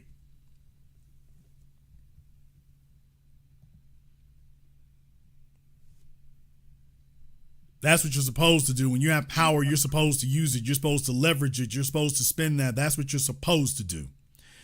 On Zoom, we got iPhone here on Zoom. Whoever iPhone is, please make sure you have your camera and your microphone turned on just so we don't have any trolling issues. Nobody's going to see you on YouTube, just me, but just make sure we don't have any trolling issues. Please make sure you have your camera and your microphone turned on for me here. Just make sure we have that. I can give you 5 more seconds to go ahead and get that taken care of. 765-4321. All right, iPhone user is going to be taking a permanent vacation here.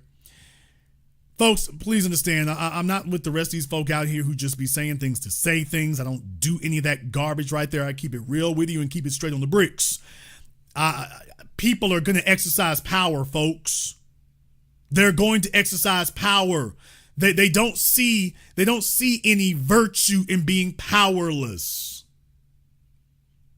Too many folk here sitting up here trying to figure out the virtue of being powerless. And that everybody else needs to be like that, and we need everybody else to slow down because more important things than money. Okay, well then the folks with money are sitting up here breaking your ass open. They need to quit using all that power. You ain't gonna be doing all that right there. You ain't gonna be using no power like that.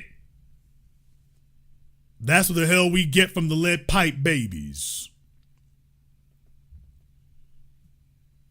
You don't have to be smarter than that. I mean, you really don't. No, go ahead and keep playing games. But man, these folk ain't slowing down for you. They're not slowing down for you. They ain't slowing down for nobody. All gas, no brakes. Till the wheels fall off. That's just what it's going to be. Period. Period. Like it or not. We're going to go ahead and take a very brief commercial, non-commercial break here. But before we do, I want to thank everyone, and I do mean everybody who's contributed to a nice program on PayPal, Super Chat, Venmo. To my man, Jean, thank you very much for your support tonight. Mr. Richburg, thank you here. My man, Mark B, we appreciate that. Also, big shout out here to Nancy King. This is political and problematic. Jason, keep dropping these invoices. I will. We do that. Thank you very much for your support. We're going to take a very brief commercial, non-commercial break. When we come back, we'll probably go ahead and see about taking a few more of your calls and more. This is the Black Channel. When you visit MrBeTheTeacher.com, you can get a copy of his award-winning book, Guidelines for the Successful Student. While you're there, grab one of his newest tunes along with fun and educational lyric videos. Never give up, don't worry, never give up, study. Times 1 is 2, 2 times 2 is 4, 2 times 3 is 6. 2 now swap names, he, she, they, and we.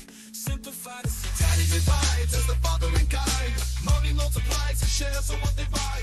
You can also acquire his tutoring services via varsitytutors.com or tutor.com. If you wish to speak to Steve Burgess directly, you can do so through MrBTheTeacher.com. The Honey Badger and the Mongoose is a children's story for the family of how a honey badger and mongoose fight an evil alliance of venomous cobra snakes and hyenas that overhauls the balance of the savannah. The Big Five. The honey badger demands reparations. Will the Big Five give the honey badger reparations? Can the evil alliance of cobras and hyenas be stopped? The best new price for the hard and soft cover is at www.thehoneybadgerandthemongoose.com.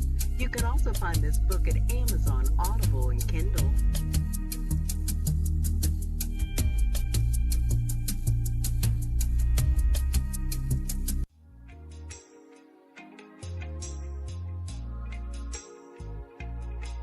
Order yours today to experience all the benefits of Ash Kickin' Body Butter. With skin so smooth and soft, you'll thank us for it. Shop Ash Kickin' online. That's ASHKICKIN.com.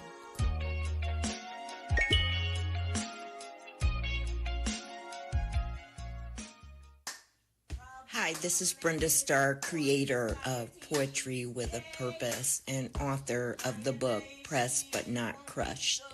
Pressed But Not Crushed is an anthology of political poems that address current and historical issues in American descendants of slave population and African American population. The book describes slaveries and its residuals, Jim Crow segregation, social depredation, and other relevant issues to American descendants of slaves and African Americans, including the current political climate that does not address our issues. This is the Black Channel. I am your host, your brother, your humble servant, the Black Authority. Very glad to be with you all here this evening. And we've been talking about, general silliness and wackiness going on over here. So we want to bring white Afrikaners over here as if what gonna happen? As if what? We are the reason that there is no longer an official white Afrikaner government in South Africa to begin with. If you think you're going to practice white supremacy, all they did was take you out of a very, very mild, warm skillet and done dropped you straight off into the furnace. That's all they've done. So I recommend that, you should have just stayed over there and started with the farm. That would have been a much better idea. Should have just stayed with the farm. Should have just stayed with that, but mind your manners. Mind your manners. Otherwise, there might be a TikTok video about you in your future. And deal with it. Yeah, buddy, if you think you're going to try to be slick, if you didn't get your wake-up call, might be an Instagram story in your future starring you. There might be a viral video starring you in your future. Yes. If you come over here trying to practice white supremacy, my crystal ball tells me you're going to probably end up going viral. Yes, but they're going to hear about you back in South Africa. Just not the way you thought was hoping. Oh, I can see this going bad. I can see it going bad. So, you might want to stay on your P's and Q's and mind your manners. All right, we got Huey Freeman up here on Zoom. Huey, what's on your mind? Not much, Jason. Wonderful broadcast, brother. Only question or only thing I have is with the South Africans or Afrikaners, because I know they're taking all the resources and they're giving these guys all the resources. My question is, are they going to put them in our neighborhood, or are they going to put them in the white community? No, I'm predicting they're going to put these in the white neighborhood. They dropped the Asians and Latinos on us, but the white folk, no. not them. But like I say, it's going to be tough. The problem is, brother, they don't know these people. They're making all kinds of assumptions about them, but the truth is they don't know them. So you have these stories about Dutch settlers and stuff. They're not settlers, they're colonizers and invaders. You got all these stories, but the truth is they don't know them. They don't know these people. They don't know their cultures. They don't know their customs. They don't know anything about them. Do they want to be Americans? Well, you didn't bring them here to be Americans. You brought them here because they're white. So you, just like with the black so-called immigrants, you keep bringing them here because, well, you ain't like them, the native Negroes over here. And that's what you told them was the reason for bringing them. Okay, well, you told these guys here, you're bringing them here because they're white. And as far as they're concerned, they think they're doing you a favor. What? Now, there's the little dirty little secret. They think they're doing you a favor. They hearing this, but you wouldn't have brought me over here if I wasn't white, which means you white folk need backup. I'm doing you a favor by coming over here. So I'm just saying, just mentally and emotionally, this is not going to balance out the way they tell themselves. As far as a publicity stunt, it's slightly annoying. But other than that, it means nothing. And by the way, there's so many refugees, you could only get 60 of them. Yeah, there's such a humanitarian crisis, you can't get but 60 of them. Well, the thing is, I'm looking at this is like they're leaving South Africa. They got like land, property, whatever. They come over here. They're going to have the U.S. dollar. And they're going to have us that they think they're going to bully us. But it's going to be a whole different feeling from how it is from South Africa to America. So, well, I mean, look, if the South African government were smart, make sure you revoke their citizenship. Exactly. So it's just like, okay, when they get on that plane, this will be the last time you ever get to see this land again. So, and here's my thing about it. As far as I'm concerned, brother, they can load them all up. What? I mean, as far as I'm concerned, they can load them all up. That doesn't bother me. It really, really doesn't. Yeah. It really doesn't, because it's a foregone conclusion over here in that regard. So it's not like they're going to run anything. I will tell you, though, in South Africa's case, it's not very smart because we all can see what they're gearing up for here. So whether it's South Africa or Burkina Faso, the bottom line is that the United States is intending something militaristic. Regime change is very clear. That's what's happening. Apartheid did not fall because of no Russians or Chinese. It fell because at that time, the South Africans were smart enough to link up with us. That's the only way you can stand down the American government, is if you got folk here on the ground. You're trying to sit up here and pretend to yourself that you got some long lost cousin who snuck over here 40 years ago and he running something. No, he's not. So without us, you're just sitting ducks. You really are. And that's something else they took from the last election. It's like, well, the sins of the slaves ain't really going to do nothing. They're not really going to say very much of anything. So, we kind of can just do them how we going to do them. So now they're doing the usual tactics. Start the character assassination. Start the demonization. Oh, they've taken over. Of all the places in the world, we really got to go save Burkina Faso. We got to save them. We can't let Burkina Faso go, a place you hadn't heard of before the last 12 months. Now they're telling you that it's instrumental to keeping the world global balance. The world will die if we don't go kick somebody out of Burkina Faso. So Burkina Faso is making a huge mistake. Traoré is making a huge mistake because he has not reached out to us. He's reaching out to the Russians. Yeah, and they doing the same playbook as the French. So that's gonna be an interesting one, how they're gonna deal with it. They love thinking that they're brilliant. You've traded in a French snake for a Russian cobra. Russia needs resources. Russia is not in the Arctic Circle today because they're bored. They're in the Arctic Circle looking for oil. Russia's one of the richest oil countries on the planet, and they're in the Arctic Circle looking for more? What the hell does that tell you? So they've got damn near as much more oil as Saudi Arabia, and yet they're in the Arctic Circle getting more? So they're on the hunt for more resources. They like, nigga, I ain't got enough yet. Give me some more. And then you tell me they showing up because they're just good Christian missionaries and they're being charitable to us? How many damn times does Africa got to get the same damn bonehead playbook run on them? They're looking for some generous white people to come. Oh, we're sending our soldiers there to his charity. You know, we're down with the struggle, brothers. They keep falling for the same damn playbook every damn time. Yep, and the thing is though, if they break bad with Russia, they already got military in there, and also they got nuclear weapons as well. So you'd have to buddy up with them for a while when you make that deal with them. I mean, brother, nobody does nothing for free. Exactly. If you think that Russia is doing this so they can get licensed to one funky ass little gold mine, you have clearly not been paying no damn attention. None.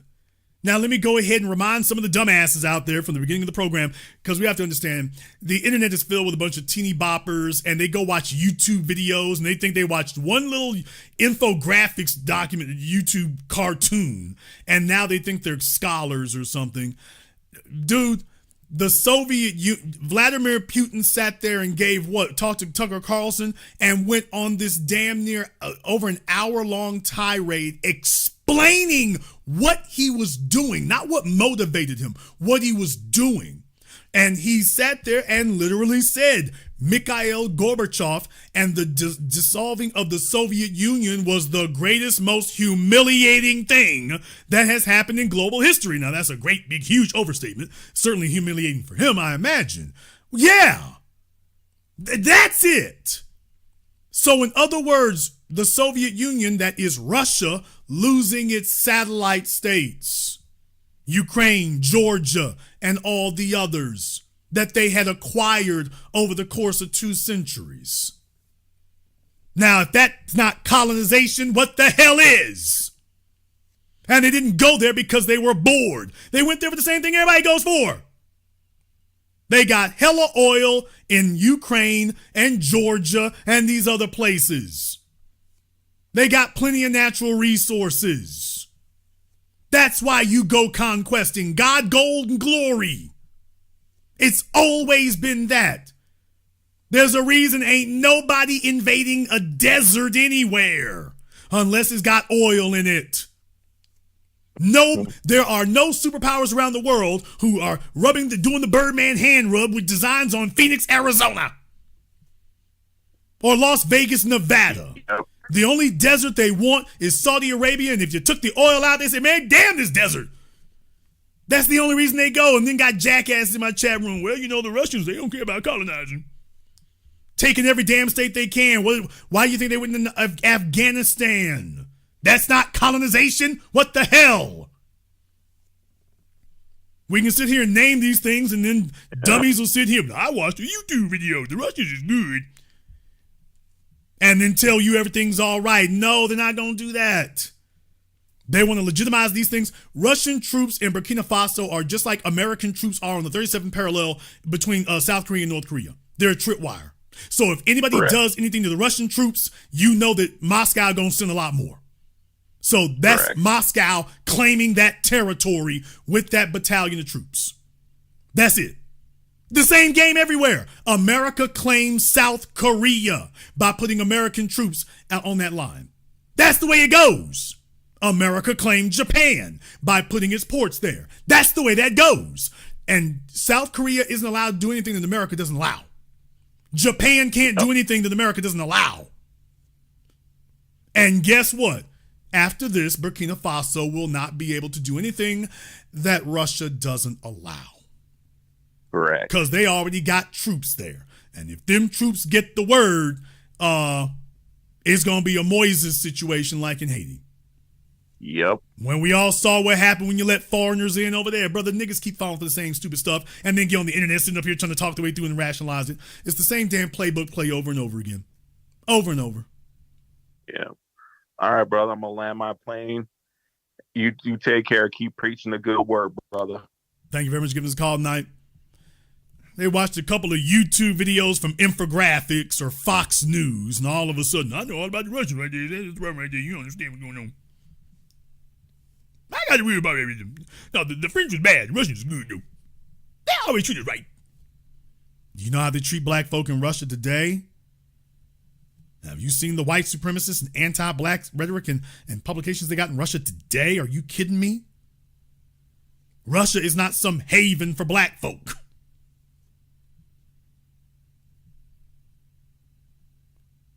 Some of y'all been sitting up here wishing about mail order brides, man. You need to take the damn stupid cap off. They love us over there in Russia. Don't be letting that black. You don't know nothing. All right, let me go ahead and get over here to Kitron on Zoom. Kitron, what's on your mind? What's going on with you? Let me go ahead and kind of flesh this out, because you are right on a lot of things, but also too, I think that especially for black people, we got to kind of distinguish what kind of side that we're on, because we are American, so we kind of got to look at it like that. We kind of we're fighting for a lot of other people other than just fighting for ourselves. We have to look at it for fighting for ourselves. Part of that is stop looking at everybody as the boogeyman. Like, we got to start, even if we don't like them, we still got to work with him because he is our president, right? So we can still criticize Trump on all the things that he's doing, but also too, we still got to work with him. Kind of like Steve Harvey, how he went up there, was trying to talk to him, how Ice Cube went up there trying to talk to him. He's willing to work with people, but we have to kind of demand it. We're not demanding anything other than just saying we don't like you. So we got to be at the forefront and be like, hey, this is what we want, and have to take it. Because if we're not going to do that, they're not going to give it to us. And that's how all these other groups are doing it. The Asians do it. The Jews do it. They all get together and say, hey, this is what we want, and this is how we're going to get it, other just kind of demonizing the other groups. We can say, hey, they have their missions. We need to have our missions. We understand that they're not going to always be for us, but we still have to be like, we still have to put it into like chess moves. What? When it comes to a lot of the information that we get lied to about a lot of stuff, and they basically rile us up and get us mad, like the South African stuff. It's not that many people coming here. It's really just to get us to kind of fight and get us disoriented on other stuff that's going on. We're sitting there talking about this, and there's other stuff that's going on, like the Middle East plays that they're doing with Qatar, and all that stuff is going on. But we're talking about this. Nigga, what? All right, brother. Let me ask you something. Maybe you can help clarify something for me. You said something there earlier. You said that, Jewish folk are doing things, Asian folk are doing things, and you said that what we need to do. Can you please define for me specifically who is the we you're referring to when you say what we need to do? Black Americans. Can you be more specific than that, sir? What do you mean? Like Black Americans, as Black Americans, we need to group together and actually start putting this together, almost like the white people with the 2020 project, right? We need to have our own 2020 project. And I kind of explained this to like some family members about this, right? I think he's referring to 2025. They've had it for a different, the 2025 project, but same thing. We need to put together like our own legislation to say, hey, these are the things that we want, and these are the things that we can bring. Who else is doing that, sir? Said it again. Who else is saying, quote, this is what we want and this is what we can bring? No, we're not doing it together. We're not doing it together. Sir. I'm asking a question, sir. I'm asking a question. You're the one who said it. I'm following up specifically on your words. It's not being taken out of context because I'm repeating your words verbatim. You said, well, we got to tell them that this is what we want and this is what we bring. Sir, can you please tell me who else other than us is already saying for some sort of legislation that, quote, this is what we want and this is what we bring? So other groups that's doing that? That are doing specifically what you just said. Yes, Asian. So the Asians do that. The Asians do that. Okay, what is it that the Asians want? As far as like their own community, as building up their community, because I live here in Houston. So if you look at like the Chinatown in Houston, you really don't see them on social media too much.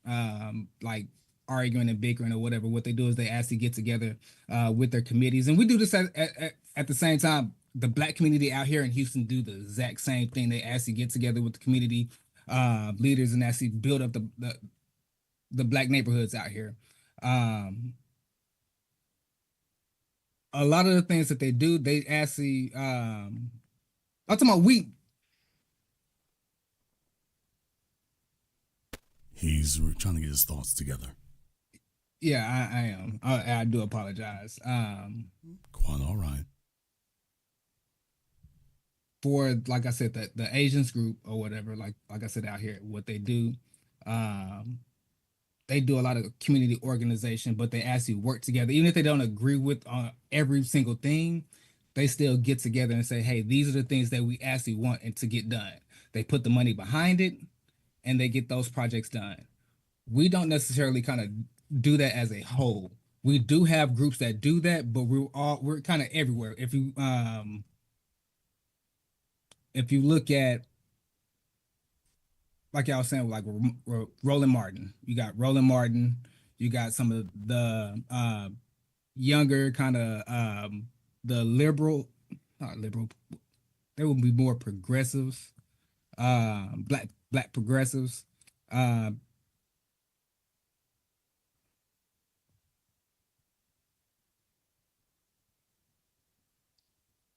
wasn't prepared, and I do apologize. It happens. Go ahead.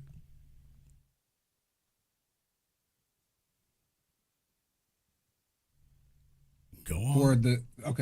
So for the groups, for the Asian groups, that's kind of like what they do. They actually like put together the paperwork, whatever they need to get their things done. The same thing like with the Jews, they do make a fuss about a lot of stuff, especially nowadays. They're making a big kind of fuss about it. But we're just not fighting for it the right way. Okay. So like I said, like we kind of got to do like I said, kind of like the 2025 project and actually get together. Even if we don't agree with everything, we can still just say, hey. All right. I'll let him talk. I'll let him go on for a while. Now, let me go ahead and clarify a few things here first. Mm-hmm. Dunwong Plaza on Bel Air. Mm-hmm. You're familiar with it. Of course, you would be when you're referring to Chinatown, although I don't call it Chinatown. It's a big-ass Asia town. Gigantic complex because it's Chinese, Vietnamese, Korean, whole damn 9 yards. But, brother, here's the part that you missing right there. You talking about all that other stuff. You know the part that you're missing? The biggest structure there is not the plaza. The biggest structure is American First National Bank. Mm-hmm. Now, that's the biggest structure sitting there. Who owns that? On that, I'm not sure. I'm pretty sure. Brother, take a look at where it's sitting. I can look it up. Yeah, I would say best guess is them. Now, the reason I bring that up is because you don't have one without the other in that regard, so I see a very distinct connection between that. I see a very distinct connection between that. So we tend to draw inferences that may not be accurate. And there's a reason. But you even brought that up. So even with that, it's an Asia town. So they're not even, they're all different communities. But they understand. Okay, sir, let me try this a different way. I'll let you speak. I'll let you go on for a while, brother. Mm-hmm. Especially with long gaps. Long gaps of silence. You have had way more than enough time to say your piece. It's time for me to go ahead and make this organized because I really let folks sit here and we had a lot of gaps of silence and I'll let you go on. You've had your opportunity to speak, brother. Now it's time to go ahead and make this cohesive. Yes, sir. Asians are not pushing for legislation like that. There were no Asians jumping on Joe Biden's ass talking about we need the Asian hate crime bill, and yet it was being volunteered. They're getting things volunteered. What they're not doing is saying, and this is what we're going to do for it. So while you can point out an Asia town or a Chinatown here or there in Houston, San Francisco, or whatever, they're not saying this is what we want and this is what we gonna do or this is what we're gonna bring. That's not what they're doing, which is why when I asked you who else is doing that, The short answer is ain't nobody else doing that. Well, then why are they getting different results? All the folk you just named, there's something different happening there than with us. Well, what do you mean, Jason? You can say Asian, but that's not good enough. You see, the Chinese government is actively spending money and doing things here in the U.S. actively. They have actively entwined their economy with us so that Chinese citizens coming over here, that's an extension of China. Jewish people, they've got a nation state that literally is taking over the U.S. government as we speak. Hello, APAC. I can go down the list. So when you say we, well, you're not referring to us with a government that backs us. We ain't got no nation state that backs us. We are not immigrants from another nation state that the United States is trying to keep happy. We over here flying on our own. And the black immigrants that do come from these other places, either the Caribbean or Africa, they didn't bring no backup with them. They're all splintered. No, I'm looking out for just me. So that's what that happens to the extent that you can have a Dunhuang Plaza that is all a mix of all the Asians, except I didn't see any Indian. I didn't see any East Indian. If they are in there, they hanging out. They hiding out. I'm not saying they're not there. I'm just saying I didn't see. They're in Sugarland. They're more in Sugarland. Yeah, I didn't see East Indian over in that area there. I just saw pretty much Oriental. Yes, I said Oriental. I pretty much saw that. But what I am saying is that that's the radical difference there. Now, and I agree with you. I would. So that's not what I wasn't disagreeing with you on. I'm addressing everything I heard because you said a whole lot. So I'm going to address everything I heard. So we'll get around to all that stuff you're talking about. Yes, now, I came back from Houston here a little while ago. I'm making an excursion. And that's why I keep bringing up things. Folks talking about the turkey leg hut, which is no more. I'm not, believe it or not, after what I've seen, I'm not outrageously dejected because I saw Bun B's Trillburger. And he's got a video on YouTube where he talks about the hottest black spots to eat there in Houston. So the groundwork for all of that is already there, at least the raw materials are. I don't know how much more you can expand on that footprint where his place is because it doesn't really avail itself to that the way those plazas are over there in Bel Air. So it doesn't really avail itself the same way, and I understand that. But what I am saying is that when you're talking about building an economy, having an economic base, what these people want, and what they're going to do for it, the motherfucker are not talking like that. That's actually not what they're saying. Now they're getting effects and they're getting results, but that's not the reason that they're getting that. They're getting that because Kamala Harris is a representative of the nation of India in America. And deal with it, nigga. Now she is a Brahmin Indian representing India on American soil. So if you want to be in good with that billion people over there, she's useful at least for window dressing. Mm-hmm. In our case, and here's the other problem here, brother, because there's a number of different things, fallacies here I want to clear up. But the issue here is that, number one, she didn't come to upset the status quo. She literally married the first white man she can get her legs around, and she's staked out camp. She was hanging around black folk just till she got her weight up, and then ultimately look where she settled. She's a laughingstock, she's a cornball, and there she is. But she is not trying to upset the status quo, and that's why you can go ahead and deal with her. She's not trying to change anything. You're trying to change things. You're trying to change things fundamentally. Now, that's a radical difference. Last but not least, brother, you say we can deal with Donald Trump. Not really. No, not really we can't. Well, Jason, why not? Brother, Isaiah Washington went and talked to Trump Jr. They were all on Twitter about that. The world knows about this. There isn't any issue that you could name that has not already been raised several times and that they have not already acknowledged. From reparations to reclamation to police reform, there isn't a single issue that you can name that Donald Trump is not aware of. Not a one. And they were even brought up after the 2024 election. So it's not like it even got cold on the burner. There's nothing you could literally name. What's his first act of business here? Well, let's see what we can do for white folk, including white folk who ain't even in America. So this is not a matter of, well, if we could just get our agenda in front of him or legislation in front of him, that we can deal with him. So that's not what the issue is. Anything you could name, he already knows. That's why I was saying you can't name a single issue that we want to promote that he doesn't already know.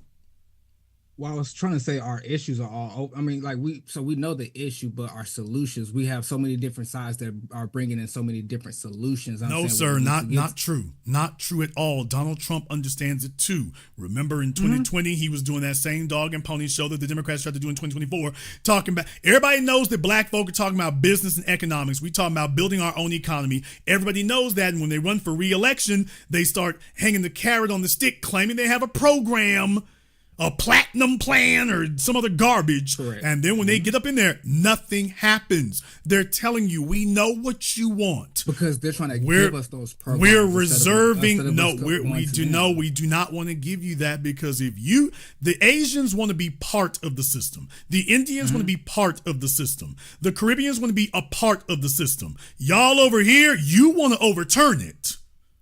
And we're not going to invest in you for the specific purposes of overturning what we got here. So no, we're not doing that. That's how Trump can go to the Middle East and we can swing $200 billion for Boeing, who doesn't need anything. And yet for the black folk over here that you have heard nothing else but economics about, all of a sudden you ain't got nothing for us. Now, we don't even need 200 billion. We'll just take 2. We don't even need 200, brother. We'll give you 1% of that. We'll take 1% of that and make some miracles happen. And yet you see them strangling it economically as well. It's not that he doesn't know. If they're these great deal makers, brother, they already know these things. There's not a single thing you can name that they don't already know. So I don't want people to be under delusions of the extent to which you can deal with these folk. I do not support Donald Trump. I just don't support the Democrats, and I don't support the Republicans.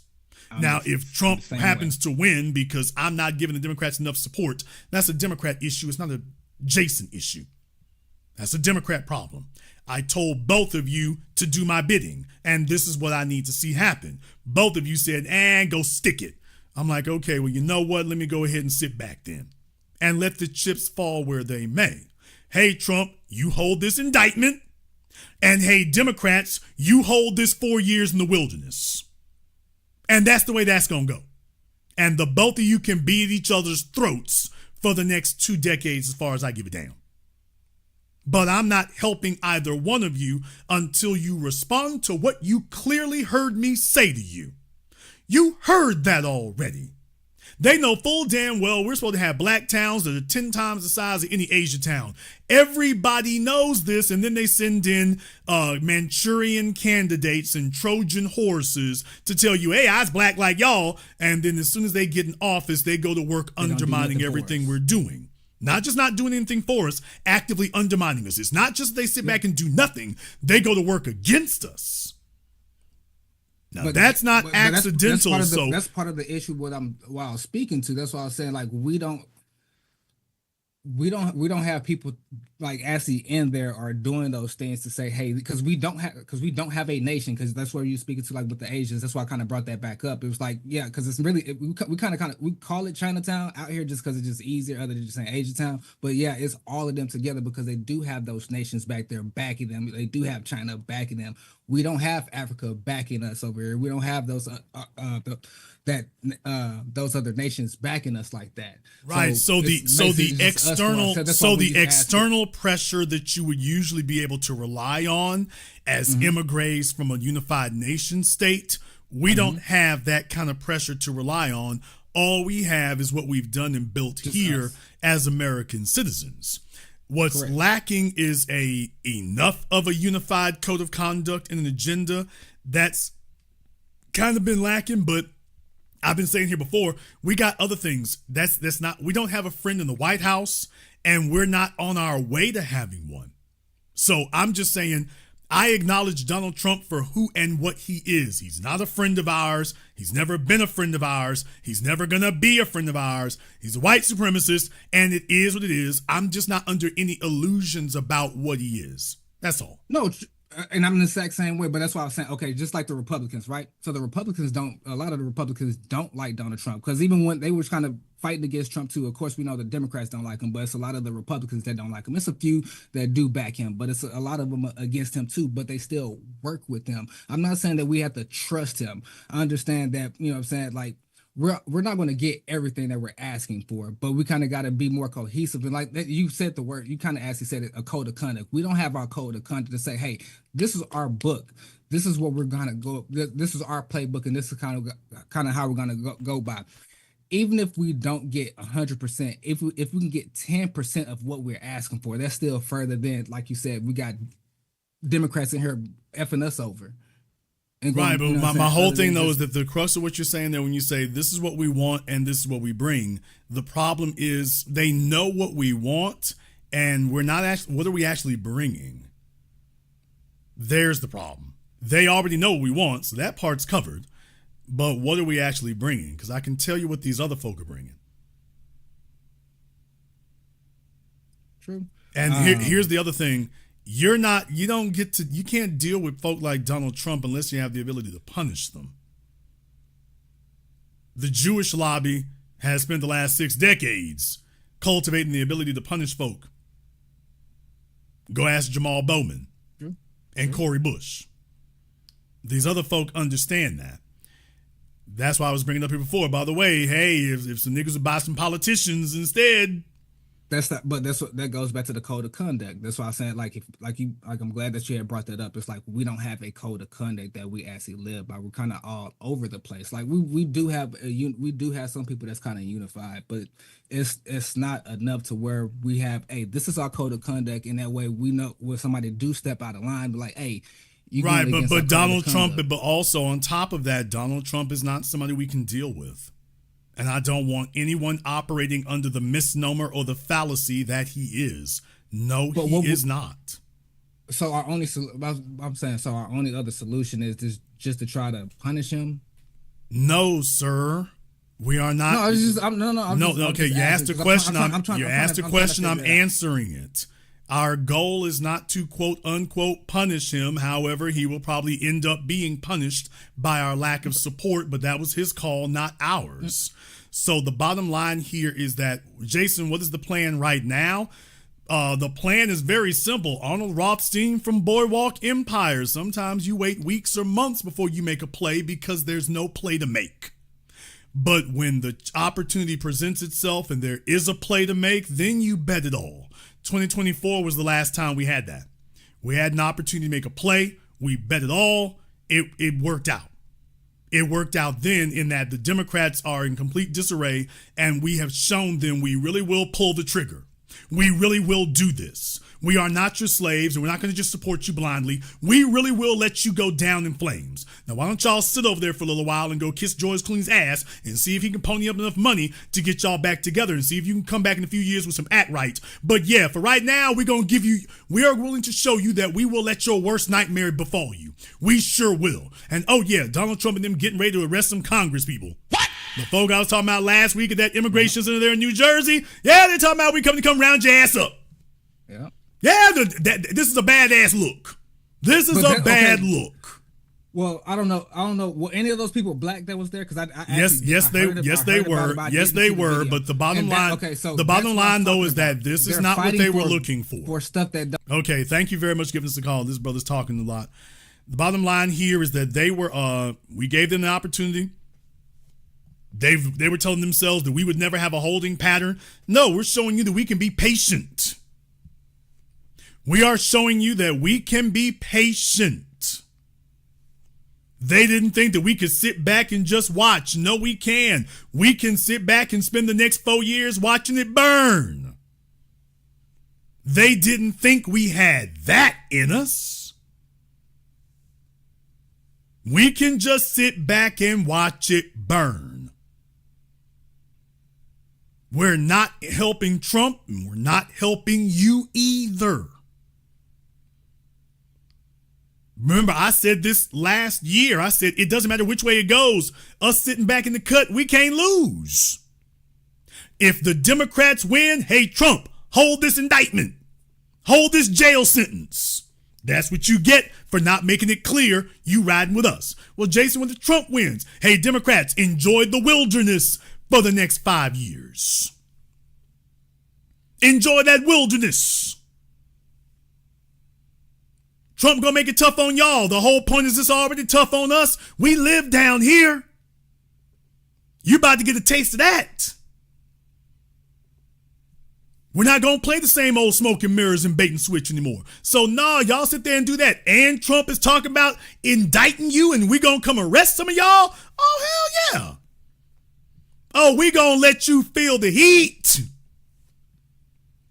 He's only 4 months in. He's talking about arresting some of y'all. Oh, let him feel the heat. Let it burn, baby, burn. I don't give a damn. Listen to me. I don't give a damn if Trump comes and grabs the whole damn Democratic Party and march their asses off to Guantanamo Bay. And deal with it, nigga. For real, do you feel me? I don't care if he gets 3 747s and 10 747s and take the whole damn bunch of them down there.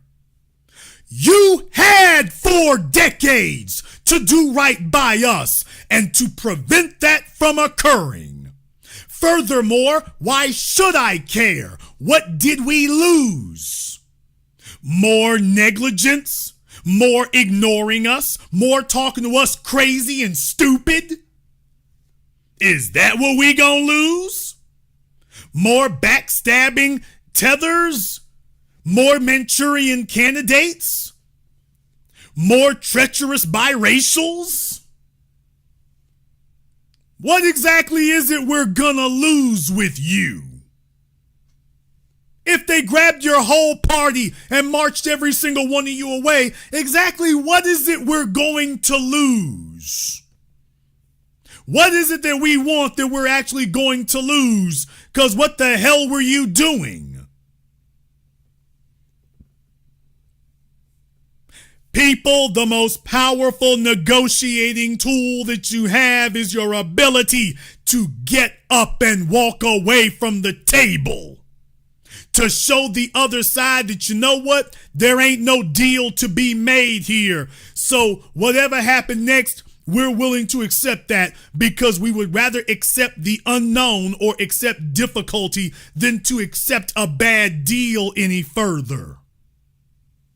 So if we cannot get what is rightfully ours, then damn it, everybody gonna do without. We're willing to do without if it means not sitting up here accepting yet another bad deal.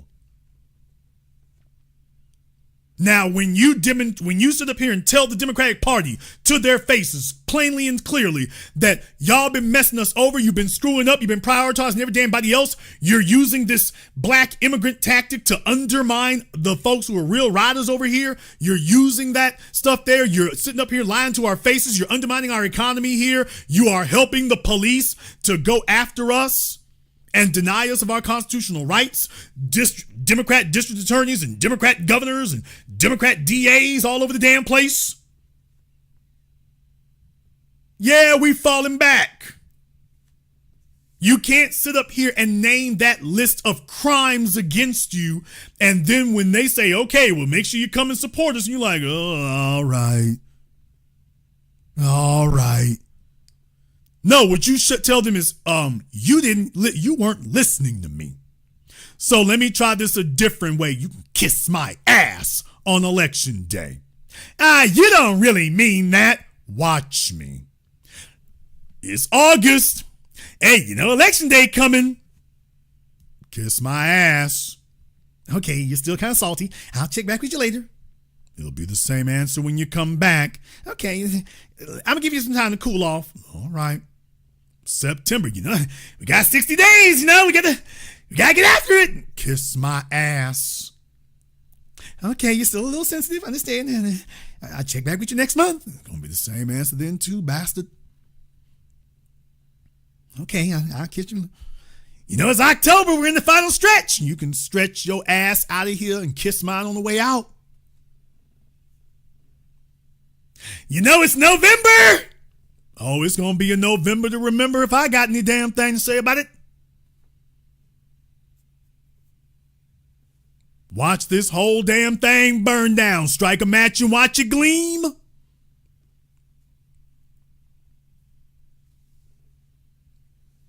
That's when you have power, when you show people that you are willing to take theirs. We are willing to strip you of yours and let Trump stomp all over you. Yes, we are. We sure are. And Congress, bring up the men in arms and get their asses on up out of here. Let them go ahead and feel the heat here for a while. Let them go ahead and suck it up. With their extra medium shirts on and Hakeem Jeffries with his jeggings. What? Yeah, it's going to be uncomfortable for every damn body. No, we're not afraid to pull that trigger on you. Yes, we're willing to watch it burn. So that the next time you sit down at the table with us, there's one thing you won't be thinking. You won't be telling yourself, well, you know, they won't just sit back and let it burn. You wouldn't really do that. We've shown them we will. Next time they show up, when we tell them, you know, we'll sit back and watch it burn, right? The next time they'll be like, yeah, you will do that. You know what I mean? Yeah. Don't dare them not to show up. They'll sit back and watch it burn. Don't dare them. We tried that before. It ended horrendously. Don't dare them what they won't do. Oh, we'll do it. Now, you want to discuss some different terms on this negotiation now? Or should we come back and see you or should we let you go for another 4 years? Now, that's how you get somebody's undamn divided attention and they start getting some act right. When you show them that I'm not going to sit here and endlessly talk to you and endlessly debate with you and endlessly negotiate. If you don't start talking like you got some sense, I'm going to leave you here talking to your damn self. And you and Trump can go ahead and work that out. However, y'all going to go ahead and work that out. But what I won't be doing is sitting here talking to you about that. Now, here in the chat room, LNS, I need for you to make sure you have your camera on for me here. You have a still image. I need you to make sure you go ahead and take care of that. I can give you 5 more seconds here, and then we're going to have to go ahead and do something different. So you have a still image up there. I need you to go ahead and take care of that. If you don't have that taken care of, I can give you 2 more seconds. Okay, LNS is going to join us here in the next world. Let me go ahead and see if we can get John up here on Zoom. Let me see if I can get John up here. Yeah, y'all, we're not about this talking to him endlessly. We're not about any of that. That's not what we're doing. We're not doing no mess like that. We're not going to just keep droning on. We're not going to keep retreading the same damn ground. People, they heard us. They heard us the first time. They heard us 200 damn years ago. They heard us 50 years ago. They already heard us. This isn't a matter of if we could just convince them. We don't have to convince them of a damn thing. They heard us. They keep us talking in circles over and over again, playing this damn game as if, oh, well, if we could just get in the right room with the right person and say the right damn thing. People, I sat here and showed you 8 damn years ago. Tom Steyer, multi-billionaire, talking about you got people going around talking about cut the check. And then CNN and the national media was confronting them. Hey, what about reparations? And they sat there and told you, reparations for what? Please stop playing dumb. Rest in power, Dr. Francis Cress Welsing, who said that white people play dumb about racism and black people play dumb along with them. Okay, we're done playing dumb. You heard me the first time I said what I said. And you know damn well my agenda has not changed and the demands have not shifted. Why ain't you got to work on it? Well, you see what happened was I can't support you. Can't do it. You do not have a credible deterrent if you are not willing to let people suffer the consequences. People understand something. If you tell some bastard that if he steps in your damn front yard, the damn sky gonna fall, you can't let him keep showing up every damn day. Ooh, I'm in your yard, I'm dancing. I'm in your yard, I'm dancing. And the sky gonna fall on you, man. The sky gonna fall. I'm dancing. I don't believe you. I'm dancing. Look here, you are not credible. If you tell somebody the sky gonna fall if they step in your front damn yard, at some point that bastard better fall. At some point, the consequences that you have been warning them about, it better happen. If they willfully ignore you, day after day and year after year, they're willfully ignoring you. You are not credible if they are allowed to keep doing that. You're not credible. And they're going to keep ignoring you. So when you show them that you're going to talk with your actions, not your words, and that you really will let something terrible happen to them, this is not about getting them straight in 2024, people. I told y'all then, I don't give a damn about 2024. It's really about 2032. But 2024, you got to start somewhere. You get that going. When they come back in 2028, they recognize, oh, we ain't playing no games with you. We mean it more in 2028 than we did in 2024. Now, are you talking differently? Well, you see, I mean, but Jason was in LGBT and illegal aliens. We got to take care of them there first. Okay, then you learned nothing from 2024. So, I'm busy right now. Maybe we can talk in 2032. Are you really going to let it happen? Yeah, you saw me let it happen before. Clearly, that didn't get your attention well enough. But go ahead and do what you did before and just say, you don't really mean it like that. Okay.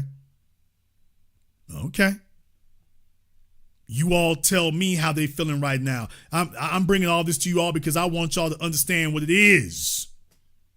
I want you to understand what it is. Let me see if I have that thing.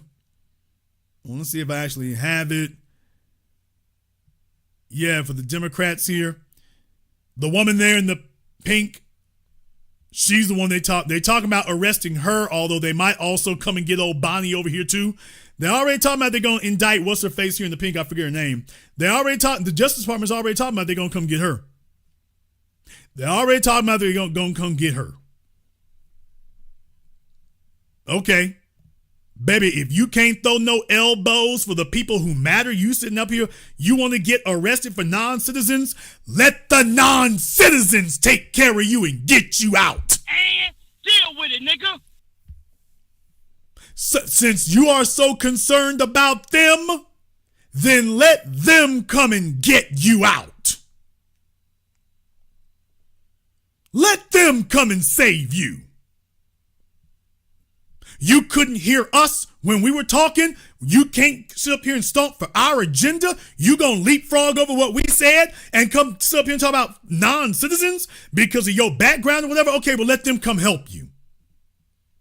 Let's get them to come help you. Don't ring my phone. Don't ring my phone. Don't ring my bell. Ain't gonna be no protest. Ain't gonna be no marching. Ain't gonna be no YouTube videos. Ain't gonna be no grassroots support. Ain't gonna be none of that. She wanted to sit up here and see the inside of them jail facilities so much, and she probably gonna get a wish. She might be getting ready to get her wish.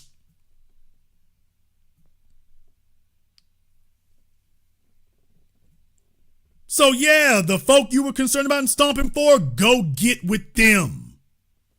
Go get with them. But don't be calling us. You had your chance to do the right thing. And to stand up for the right thing. In the chat room, Intrepido Jaguar, you need to get on Zoom. Intrepido Jaguar, so glad you weighed in on that.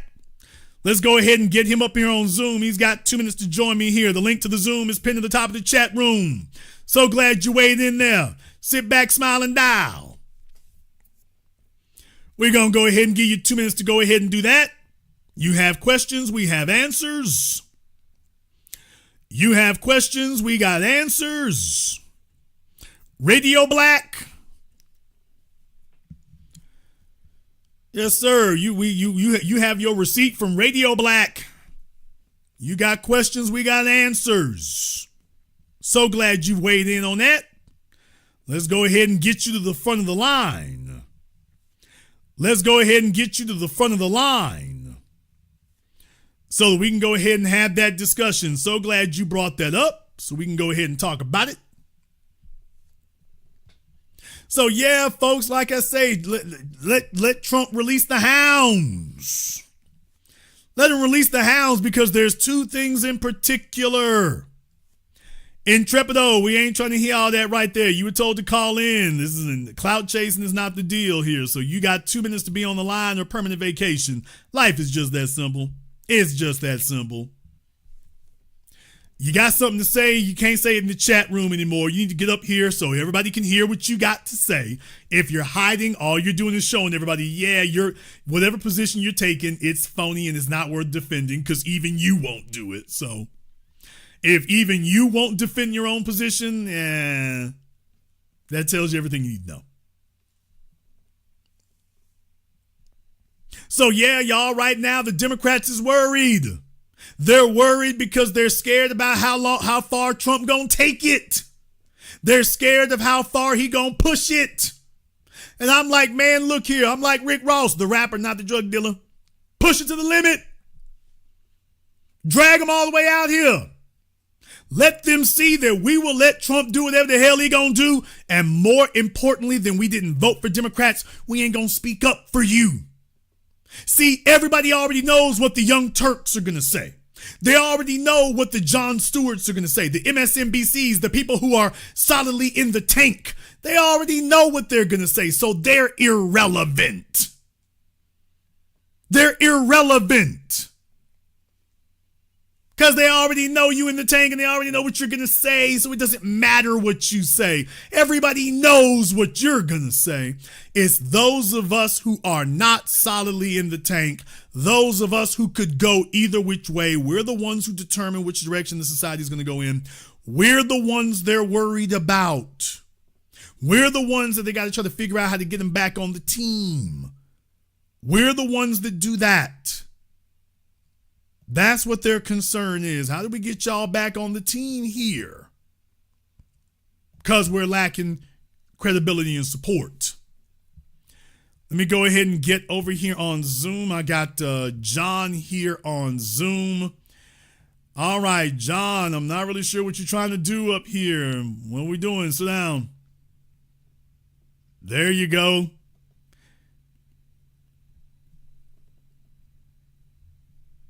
All right, John, I don't see you. Hang on, I'm trying to figure it out. No, sir. Just point your camera upward, sir. Don't worry, the internet's not going to see you, just me. How's that? No, sir. I said your camera, sir. I see Dixon. It's on.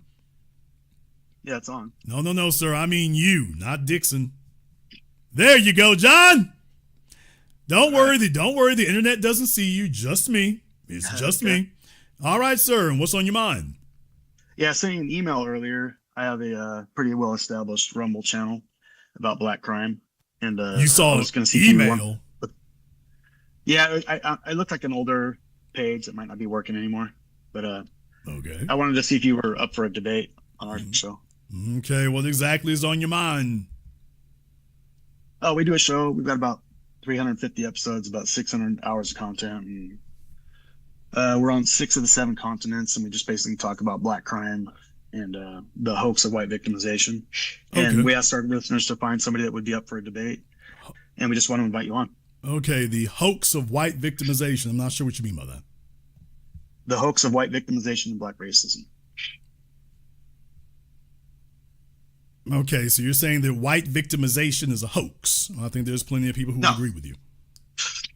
No, the hoax that white people are the problem, that blacks are the victims. Oh, so you're saying that black victimization, victimization is a hoax, not white victimization. You say that black people are not victims of anything. No, what we concede is that blacks are responsible for a vast majority of all the violent crime, and it's being ignored and covered up by the media. Excused, denied, blamed, and lied about. So we want to have you, and I don't know if you have a partner. I have a partner too, but it would obviously, we could set the parameters on email if you want to do that. Okay. All right. I'm curious. I'm curious to figure out exactly what your position is on that, because my concern is about wasting time, because my time is valuable. Okay. So Yeah. that's my primary concern. So before I agree to anything, I have to know what people's position is. So Okay. basically, are you all like white separatists or white supremacists? No. Okay.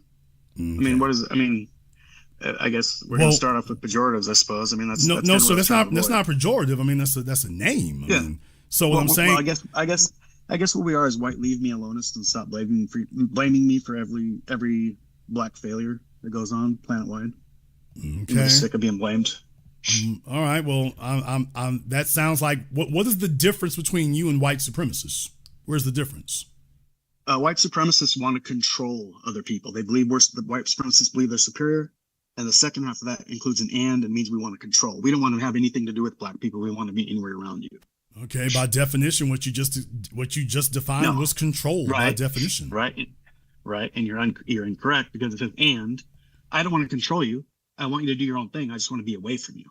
And what has happened since the dawn of man, wherever you go turns to shit. And then when you raise that to the ground like locusts, you follow us to the next spot and then claim racism, subjugate us with the R word, and then move on from there. Okay, if we follow white people, then why are white people the only colonizers on Earth? We're the only white colonizers because we're trying to establish a human civilization. It's 2025 and Africans have never set sail on the sea, still haven't figured out what to do with their feces, and are still raping infants to cure AIDS. Okay, sir, do you realize you just contradicted yourself, literally? Okay, let me hear it. First, you literally just said black people are following you around, and I said, wait a minute, you're the only colonizers. Well, yeah, we're trying to build civilization. I don't have to debunk you. You just debunked yourself. Are you actually listening to what you're saying? Well, all right. Let's, if you want to get in circular logic, let's put it this way. Circular. Can you name me one black originated, not inherited, originated Wakanda on planet Earth that you built from the ground up that still exists today? One. Okay, sir, I can't find a white one. Huh? I can't find one anywhere on this planet. So if Wakanda or Star Wars or Shangri-La is going to be your standard, there isn't one, and there never has been. So do you live in the United States? Sir, you already know I live in Louisiana, so that's. Oh, I didn't know that. So I'm new to this. So can you name one thing as a black American that white Americans don't put into your hand and subsidize your every life and somehow try to blame themselves for every abysmal failure for everything we've ever given you since the dawn of man? Okay, what have white people given me in the last 5 decades? Language, medicine. No, stop. Written word. Stop. Mathematics. What have white people given me in the last 5 decades? Since 1964, we've given you everything you asked for. You learned true words: slavery, racism. Everything is okay, sir. Tell me, what is a tangible that white people have given me in the last 4 decades? Welfare. We've lowered every standards to get you into college. We've lowered every standards to let you fly our airplanes. We've lowered every standard so that the schools fail. When the schools fail, we blame white supremacy. When we can't suspend you, when we can't grade you, when you're not expected to come into school on time, we can't. We've decriminalized everything. Al Sharpton and Ben Crump going, what we need to do is redefine the word crime, and that's your solution. So what every white civilization has ever had to do to somehow assuage you or keep you at bay or somehow assuage our white guilt that you've built into us by the weaponization of the R word, we've had to find a way to say, okay, what is the R word, sir? Really? Yes, sir. What is the R word? What are you talking about? What is this, charades? What is the R word? Black people and sellout ethnomasochistic white sellouts have weaponized the R word. Sir, as a white man, you're disgracing white people right now. You're scared to say racism? What kind of empowered person is too cowardly to say racism? What is this? I'm teaching you something right now. It's called manhood. You're afraid to say racism? Like every black, you're just going to resort to ad hominem when you're losing. Sir, this is not ad hominem. This is a biography. Yes, why is it you won't say racism? What's wrong with that? It's ad hominem if you're trying to attack the delivery. Okay, I'll say it for you. Ready? Can I start? No, I asked, why are you afraid to say the word? What are you doing? I asked a question. Why are you afraid to say it? You're shouting and repeating the question. Sir, why are you afraid to say racism? Why? This is what your culture does. You have childlike brains, sub IQs. You're a standard deviation IQ below us.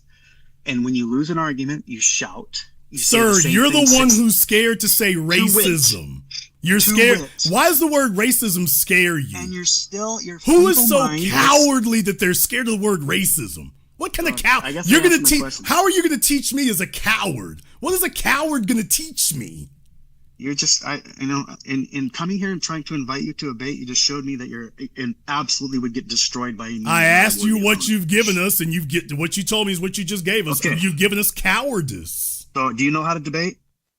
I've out debated you now. You debunked yourself, sir. I've out debated you, and you've out debated yourself. Yelling over somebody saying the same sentence. Dude, if you're asked a question and you won't answer it, you're the one who's defeated yourself. Can you shut the fuck up and I will answer it? For 2 seconds, sir. You are a black. Why don't, when sir? You start losing, you yell. Sir, why don't you tell us why you're a coward who won't say racism? Why don't you tell us that? Are you ready? Will you shut up? Yes. Tell us why you're a coward who won't say racism. White liberals and Negroes have weaponized racism as a word to scare white people who want to protect their livelihoods and to have social piety through ethnomasochism. So we bow down and lower every standard, get rid of crimes, let you do whatever you want. I'm asking you to come on and have a debate. And the only crimes that have been eliminated are for white people. Don't understand how to debate. White people don't have laws made against them, lowered standards. There are no standards for white people. It's I'm white and I say so. Would you like me to give you? How many examples of that would you like me to give you? Systemic examples of it. This is the black art. Hey, Johnny, would you like me to give you systemic examples of white privilege where you're not held to any standards legally? Now, when they want to talk about majority crimes being committed by black people, remember, they only talk about convictions. They don't talk about arrests. When you take a look at the number of arrests, those track along with the general population, about 60% for white folk and 25% for black folk. It's once you get into the DA's office that all of a sudden the white folks' crimes get excused. Ain't that right, Kyle Rittenhouse, George Zimmerman, down the list. Black folk, you end up going to trial for that. And by the way, when you want to discuss sex crimes, if you want to get off into things like that, then we kind of just disappear from the frame and white society kind of just shows up there. And, I don't even like this kind of garbage because it's the hallmark of an enfeebled mind. It's the hallmark of barbarism to resort to categorizing race as being a aspect of people's character. When people are losers, they go looking for overly simplistic answers to justify their losing. When you take a look at General Motors, when you take a look at Boeing, that's white men failing upward. General Motors, white people failing upward. Mercedes, white people failing upward. Harvard, white people failing upward. All of your PWIs, white people failing upward. Hollywood, white people failing upward. The NBA and NFL, white people failing upward at a historic massive level to the tune of trillions of dollars. Microsoft, white people failing upward. Apple, white people failing upward. Nobody's going back to check them. Enron, Global Crossing, Elizabeth, what's her face with Theranos. White people failing upward to the tunes of hundreds of billions of dollars. Elon Musk has to be subsidized by the American government, failing upward. So you all are entire parts of the economy to subsidize, making sure that you don't fall. If we got that kind of thing, hell yeah, we'd all have the same stuff. But we don't get that. Spout stuff and mute your opponent. Okay, then Elon Musk isn't failing upward? Okay, what topic are we going to be on, dude? You muted. Sir, you're the one who said that black folk are being given something, and I just showed you the white people are the only ones who are given anything. And you made not a single point. You espoused this freaking circular logic with not a single example. Sir, clearly you don't know the definition of circular logic. Dude, I will smoke you. If you want to come on to our website, we'll do it on your page, okay? You're already there now. If you're going to mute me like a punk. You're already there now, sir. Now you're talking over me like a Negro. You're there now. Talking over me like a Negro. No, sir. This is my channel, and we're gonna be civilized here. A new concept to you, but we're civilized here, sir. You're already here. So far, it's not a debate. It's elementary school. Like a punk, you muted me and talked over me like a black does. That's your thing. When you lose an argument, you shout and you say 6 things in a row. And then after you say 6 things in a row, you attack with violence. There's endless, infinite evidence of that behavior. You have lower Sir, in global history, who's killed more people? Why am I wasting my time? Who's killed more people, white people or black folk in global history? Do you oh God, not this. Do you Sir, in global history, who has killed more people, black people or white folk in global history? White people, because we had to freaking conquer because we're better than you. You're trash. You're still on 2025 and you still don't even know what to do with your feces. Huh. So you're building houses out of sticks and so you're a white supremacist. And the bottom line here is, that's where you cut me off because sir, you just said that you're better than other people. That's a white supremacist. Now you talk over me because you're a Negro. You don't know how to debate. I don't have to debate barbarians. Yeah, okay. What I do is I humiliate barbarians. I don't have to debate them, but I just wanted to get to that point there. We're better than you, better than us at barbarism. Okay, fine. And once again, let me reiterate this here. Those are the kinds of barbaric, subhuman things. There's a reason why white supremacy must be eliminated. There's nothing wrong with being white. There's everything wrong with being a white supremacist because white supremacists base their behavior and their existence on pointless conflict because it's the only thing that draws them together they can agree on. That's the only thing that unites them. And if black people are not in the picture, they start giving each other litmus tests and going after each other.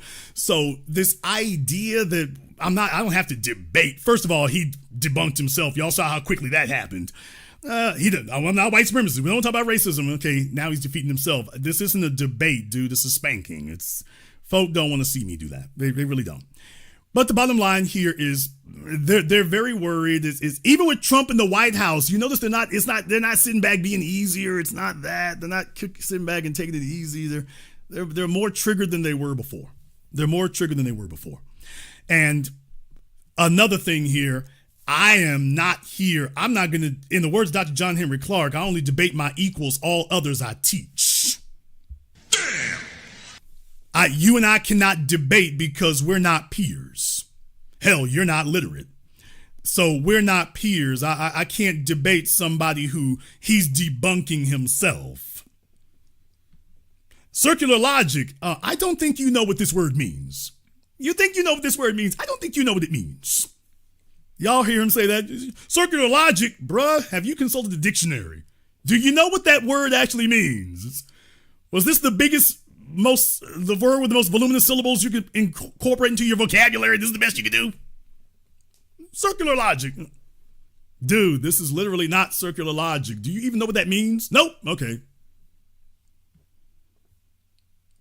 You all follow us around. Then why are you colonizing why are you only invading where we are to colonize things? Well, because we gotta civilize things. Okay, then you're following us. We're not following you. Well, yeah, but you just said that we're following you. What the hell is this? Blue's Clues?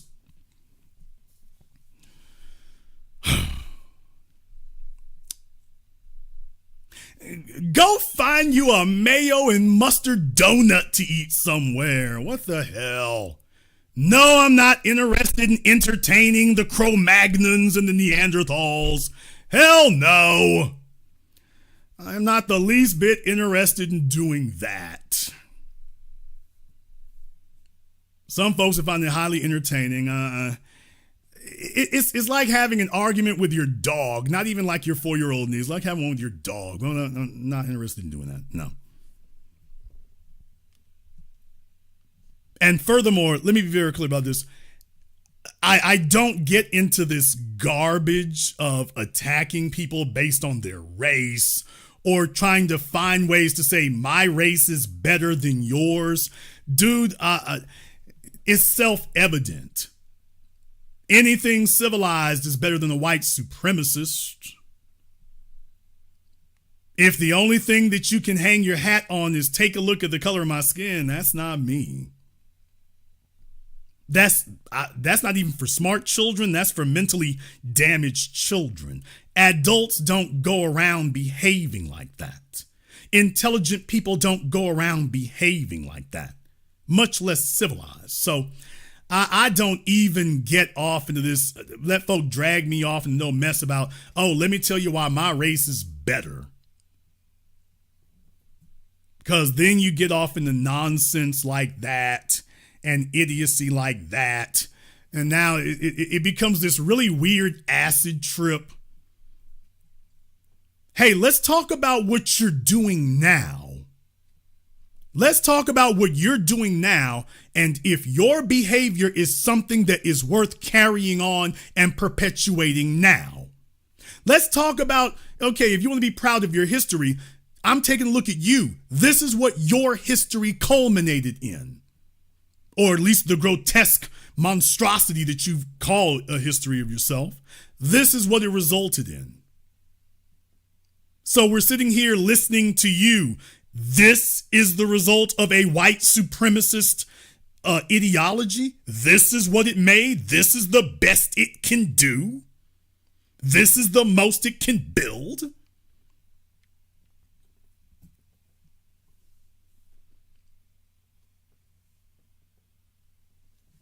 I don't have to humiliate you. You're humiliating yourself by showing people this. If you sign up for white supremacy, that was the most you can expect from it.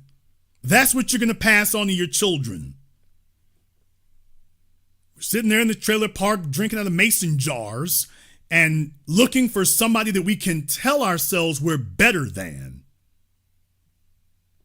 Okay, but he's not more successful than any of us, but they're looking for somebody that they can give the rhetoric to. Dude, if you need that much of an emotional boost, that's the problem. We want to get away from black people. White folk are already away from us. They've always been away from us. America is a segregated society. We encounter white people incidentally. They've got gated communities and gated homes and subdivisions. We're already separated in Chicago. We're talking about the Midwest. Chicago is one of the most segregated cities in America, if not the most segregated. And I've been there. I did in my documentary, Gentrified. We're already segregated. You've already got Utah and Oregon. We're not on our way. We've already got ethno-states. You already have an economic ethno-state that we're frozen out of, which is precisely the reason why we've been raising so much hell with the Democrats. You're already segregated. He's talking about he wants to get away from us, and he literally came to my YouTube page. What? Brothers and sisters, he said they just want to get away from us. And he literally came to invade the YouTube page as somebody who don't even know who he is. Do you hear this? Hell no, you're a liar. I want to get away from black folk. Hey, I see a black folk YouTube channel. Let me dial in. Hey, John, I thought you were trying to get away from him. Hey, I'm going to call them to let them know we want to get away from him. Okay, you want to contact him to tell him you don't want contact? Oh my goodness, some of you are probably thinking that's one of my ex-girlfriends. What? Damn. Fellas, you ever had that one? You know, the chick who told you she don't want to hear from you again? And then she sends you a text message a week later? I mean it. Don't contact me. All right. Don't say all right. Don't say anything. Okay. Don't say okay. Just leave me alone.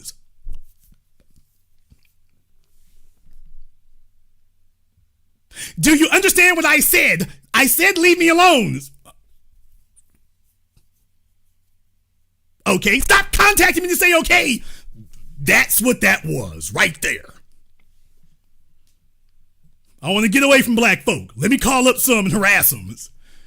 And you think we trust you? You think we believe you? We don't need black folk. Let me call them up.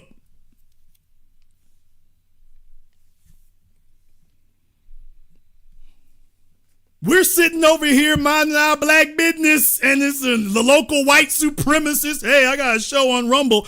They be talking to like Myron Gaines. They're used to that.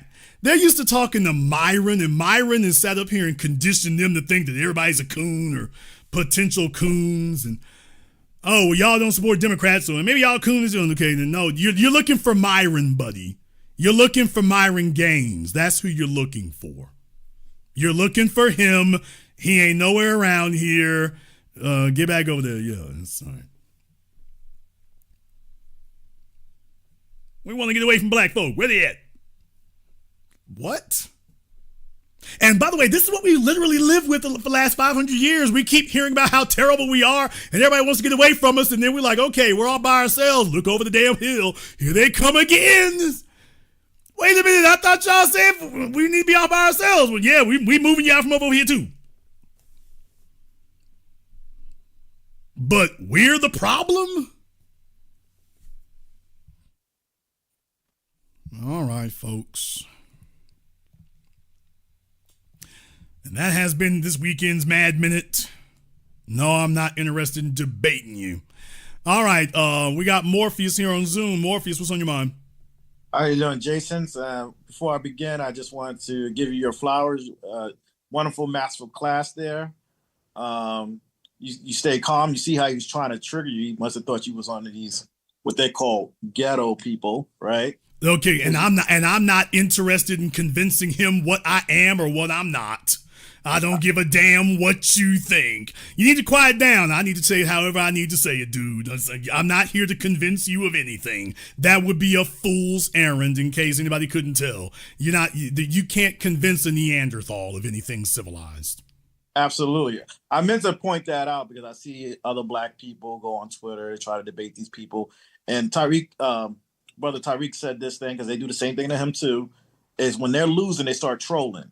They start saying, you're a black thug or something to that effect, right? Hoping that you'll flip out.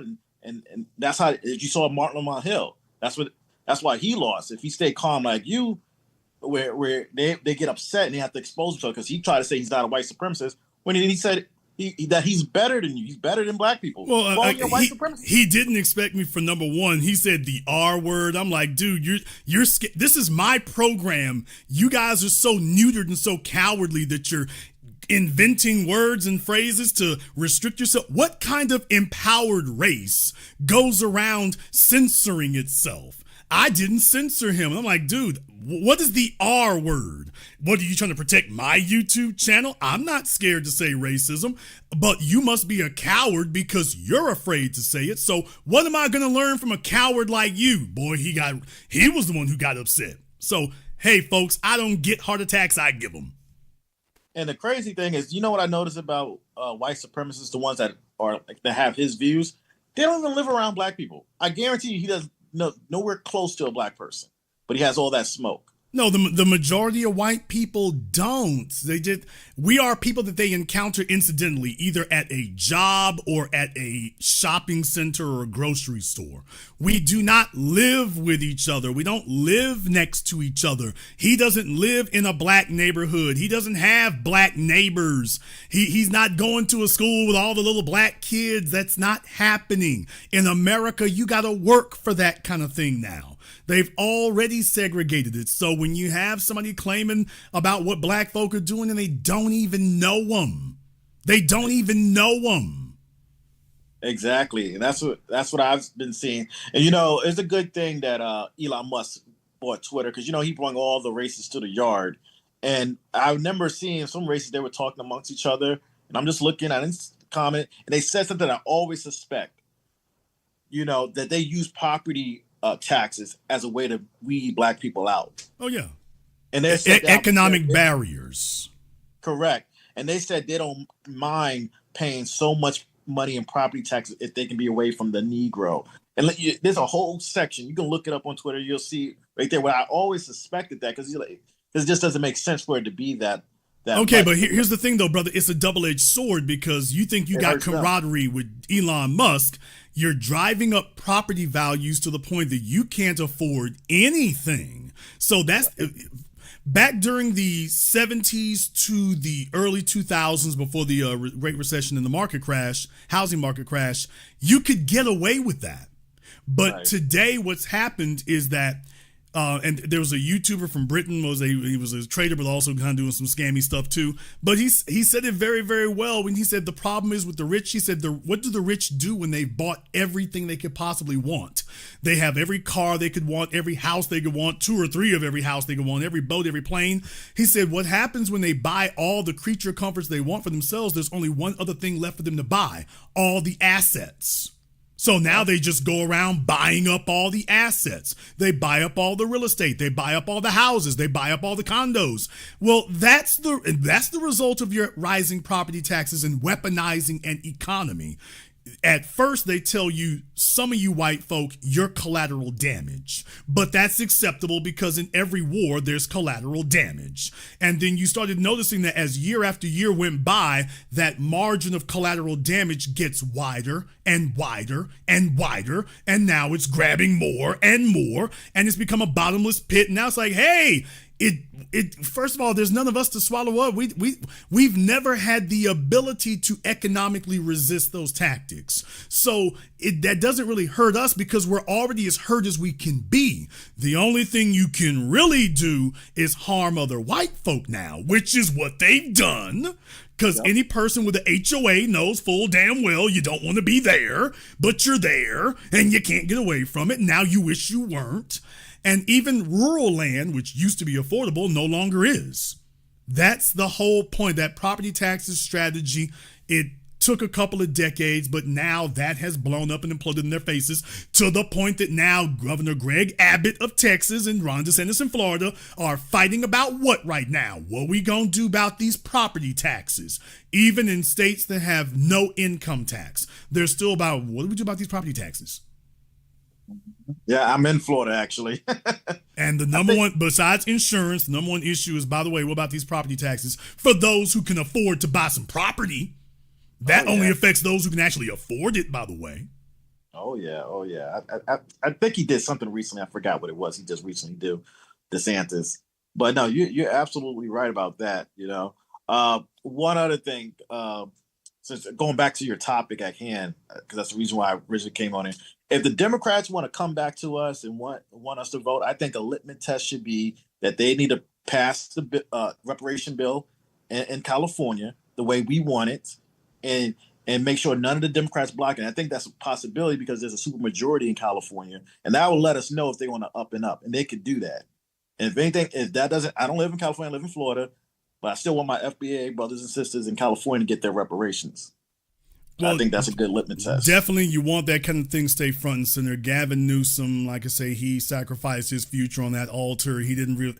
It's now plain to us what he thought he was going to do. Mm-hmm. So now it's like, as crazy as it sounds, now we see what Gavin Newsom's plan was. Because I was like, dude, you just destroyed any chance to run for president. What the hell you think you're going to do? He thought he was going to run to the center. He thought he was going to become more right wing. And, well, you know, I agree with Trump on some things. He thought he was going to do that. He really thought that would work. Nah, that's not going to work. There's only one thing I give credit to white supremacists. They don't tolerate traitors or coons from their perspective. Oh, no. White supremacists have killed more white people than black folk. What? That's true. You can talk to anybody who's been a member of the skinheads, Aryan Nation, and whatever. White supremacists kill more white. They will kill more white people. They will, and they have killed more white people than black folk. When they get in the news and get arrested, it's for killing white folk, not us. Yeah. You might have one who sneak by here once every here and there, but as far as organized white supremacists, no, they've killed way more white people than black folk. That's a fact. That's a fact. Because I know they see him as a traitor, as a communist, and I know they have zero tolerance on that. They don't care what he's talking. Purity begins at home for them, and they're way strict about that, to the point that it even gets to be strangling. But yes, that purity test. Oh, with black folk, then I expect them niggas to act like that. Well, a white person, they'll kill you. Yeah. I hate to say it, but I think that's one reason they have kept the edge on all these years, because they are serious about that. There is no cooning in white supremacy land. Oh no, no. Like I say, Dr. John Henry Clark talked about the evil genius of Europe, and I'm just like, okay, you got to give the devil his due. I've always said that. I said that earlier. Look, they practice Darwinism. That's a formula for success. At the very least, it keeps people on code. You winnow out the people who are not serious or people who could be undermining what you're doing. If you're not willing to, everybody who's wearing your colors is not necessarily in line with what you all are doing. And if you are unwilling to check people and say, hey, you false flag and you wearing our colors, but you ain't about the life. If you're unwilling to do that with those on the inside, there's no way you can withstand somebody from the outside. There's no way. So, of course, you can't help but to respect that. Now, the problem is, for them, it's like cancer. They don't know when to turn it off. So they're always looking for the next way to, and what I'm saying is it's been weaponized. They now use it as a way of disqualifying their rivals. So you got two white supremacists in the room, litmus tests can be used to overcome one of your rivals. It's like, well, I should be running this. Yeah, we're both white supremacists, but, you know, I'm really the one who really should be running this, though. Oh, so now he can satisfy his ego by throwing a litmus test on you. And if he can get you to fail that litmus test, even slightly, all of a sudden now his ego wins. So that's what I'm saying. You need to turn that off. No. This is useful for more than just Negroes now. We can use it on more than just them. So that has nothing to do with us. That has nothing to do with us. That they're going to keep that in their back pocket because that helps them to overcome their rivals within their group. That's a fact. One other thing before I go. What did you think about, as a Louisiana native, about what the plantation get on fire yesterday? Yeah, man. I saw that. I saw the fire at Jacksonville Airport. I'm just like, okay, folks is out here acting a fool. Very, very clearly. So, yeah, you know, like I say, it's just, would have been nice a couple hundred years ago, I imagine. Would have been nice. Better late than never. I mean, I don't know what to tell you. Just, you know, so I saw it. You know, every once in a while you see that kind of thing. So, you know, better late than never, but a couple hundred years too late. Well, I'm just going to use your quote for all this nonsense going on with the white supremacists. This is good. You're absolutely right about that. Thank you very much for giving us a call tonight. Okay, we're running long here. I'm going to see if I got a bunch of folk here on Zoom. Let me see if I can take one more here. Let me get iPhone up here on Zoom. Let me go ahead and see if we can get iPhone up here on Zoom. I'm going to give iPhone a couple of moments here, and then we're going to have to move on. Or not, one or the other. See if we can get iPhone up here on Zoom, and then we're going to have to move on with that. See if we can do that.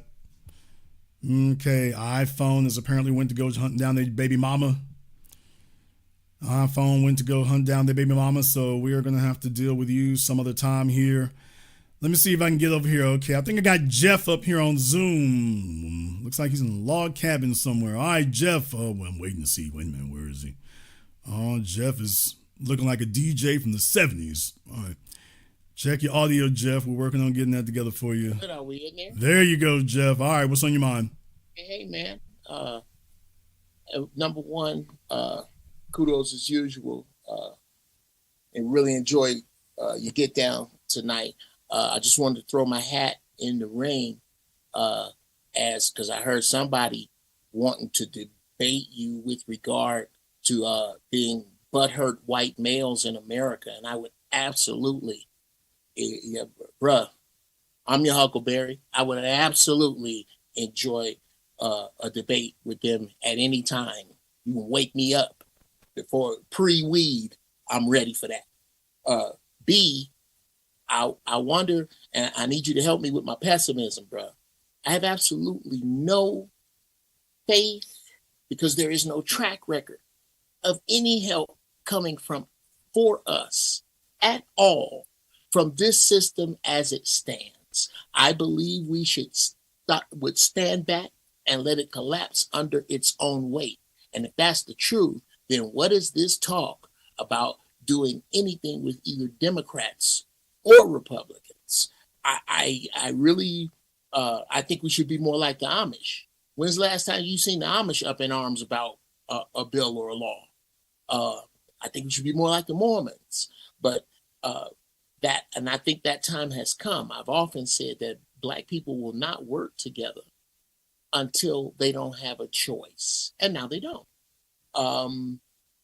I just want to, is my pessimism misplaced? I just don't, any talk that I hear that comes from outside of us, other than cut the check, I don't want to hear nothing. We have plenty to move forward if we just truly withdraw, but I think we too scared to do that. What are your thoughts on that? I don't think it's a matter of being too scared, although I do think it is an issue. Once again, it comes down to being on code. Let's go ahead and take a look at the folks you talked about there, and let's see if there are any lessons you can glean from that. Now, first of all, there's a common misconception about the Amish, about where they fall in the system of capitalism. They pay money, they pay taxes, they have to pay for land. So contrary to popular belief, the Amish do use money. They have to. So they don't just get to sit around and say, hey, I'm Amish, leave me alone. It don't work that way. So they have to pay taxes just like anybody else does. They have a bit of their own novel economic system that they're maintaining with themselves. A lot of folks learn things with Brigham Young. When you talk about the Mormons, now you're talking about Mitt Romney. Now you're talking about, what was his name, Harry Reid. So when we talk about Mormons, Mormons be bringing money, and a lot of it. And they do, and they're not just sitting out in Utah or sitting up in New York. So Mitt Romney was him and his father, George Romney, governor of Massachusetts, senator, Harry Reid, senator, Mitt Romney ran for president. So they are not just sitting off in their Mormon enclaves, just watching Telemundo or whatever Mormons watch on TV, whatever they do, and singing Isaac Hayes. Okay, I know that's Scientologist, but they're not just doing that. So they are engaged. They are doing things, but what they do have is a code of conduct, because that was instilled in them with Brigham Young. I mean, they went out there to Utah for a reason, and they've been able to stay on code. However, there's also one more thing on top of that. Mormons were not targeted. Well, once they left the Northeast, they were not targeted. That was the whole point of them going to Utah. But they eventually got to a point where they were left alone. The Amish are left alone. The Asians are left alone. You saw us sitting here tonight. We're not going to be left alone. We're not. Well, sure. And I think, and again, that doubles down on my philosophy that we put way too much weight into a system that your right to vote is still voted on. That's my only energy here. I tell you where I'm at with it, Jason. Have you ever seen the movie Sugar Hill? Part of it, yes. Okay. Ernie Hudson got looked over, as we often do, for an Oscar nomination for the part of Lolly. He played a gangster, one of the best gangsters I've ever seen. And he's talking to the mobsters about Wesley Snipes' character. And he says, would somebody please tell me why we are kissing this boy's ass? This is where I am with this present system that and this is basically in the same conversation, but the way my stomach is turned by what's going on with Shadura Sanders and Dion, and not for what most people may think. I'm trying to figure out, when are they going to get enough white male piss in their face for all of them to leave? How much more does it take? I mean, that's my question, even with politics, bro. But Jeff, that's a bit of a double-edged sword, because, for example, if folk talk about let the system burn down, or do our own thing or whatever, like in your case, does that also include military pensions? Are we going to walk away from that too? Because if you're not going to walk away from all of it, you're not walking away from any of it. Well, to bring that up, I'm blessed by the Creator to not have had to touch anything from my military benefits. I'm actually working on getting everything I'm supposed to get as we speak. But I think as we move forward into whatever, we're post-iceberg already. We're Titanic post-iceberg. As we move forward, Black people here in America, we can pretend that the rest of this country's enemies, this country that has had its foot in our ass since we have been here, or since they came here and took over where we were here, their enemies now have aligned on a common goal, and like you said earlier, have intertwined into their economy to where I've often said one Tuesday at 3:25, everything from China gonna break at the same time. Every electronic device, every bike, everything's just gonna break. Why not? Well, maybe that would be a good thing. Here's the thing: when we use terms like enemies, I don't subscribe to that term at all, because, for example, from the 1700s clean up to about the 1900s, quote unquote, the enemy was Spain and France. Once we get into the 20th century, now the enemy is Germany and your friends are Russia and Britain. Immediately after the Second World War, now Germany's your friend and Russia's the enemy. And now you get to the modern day, 1990s, China's your friend, Japan's your friend, Russia, we kind of iffy on you. Now you come here today, China's the quote enemy. And what I'm saying is that you're not treating China like no enemy.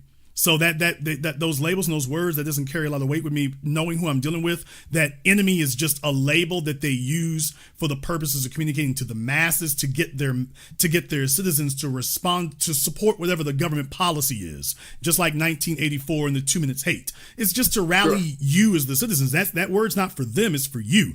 Because they talk about China being an adversary. You're not treating them like one. They're treating Burkina Faso like one. You're not treating China like one. Also, to move on that one, China is sitting up here getting into it with India and Pakistan, but India in particular.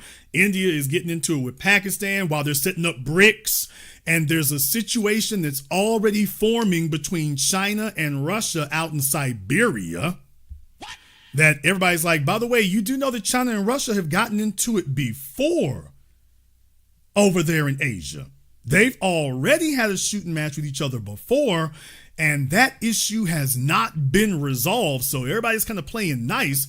And the biggest thing I'm taking a look at is it'll just be like 2024. All the Republicans and right wingers, they were all kumbaya right up until they got what they wanted. And the very next day they were at each other. So it's very interesting when we bring up that term enemy, because that, for all of them, everybody, China, Russia, America, that's a label that they assign to get something that they want.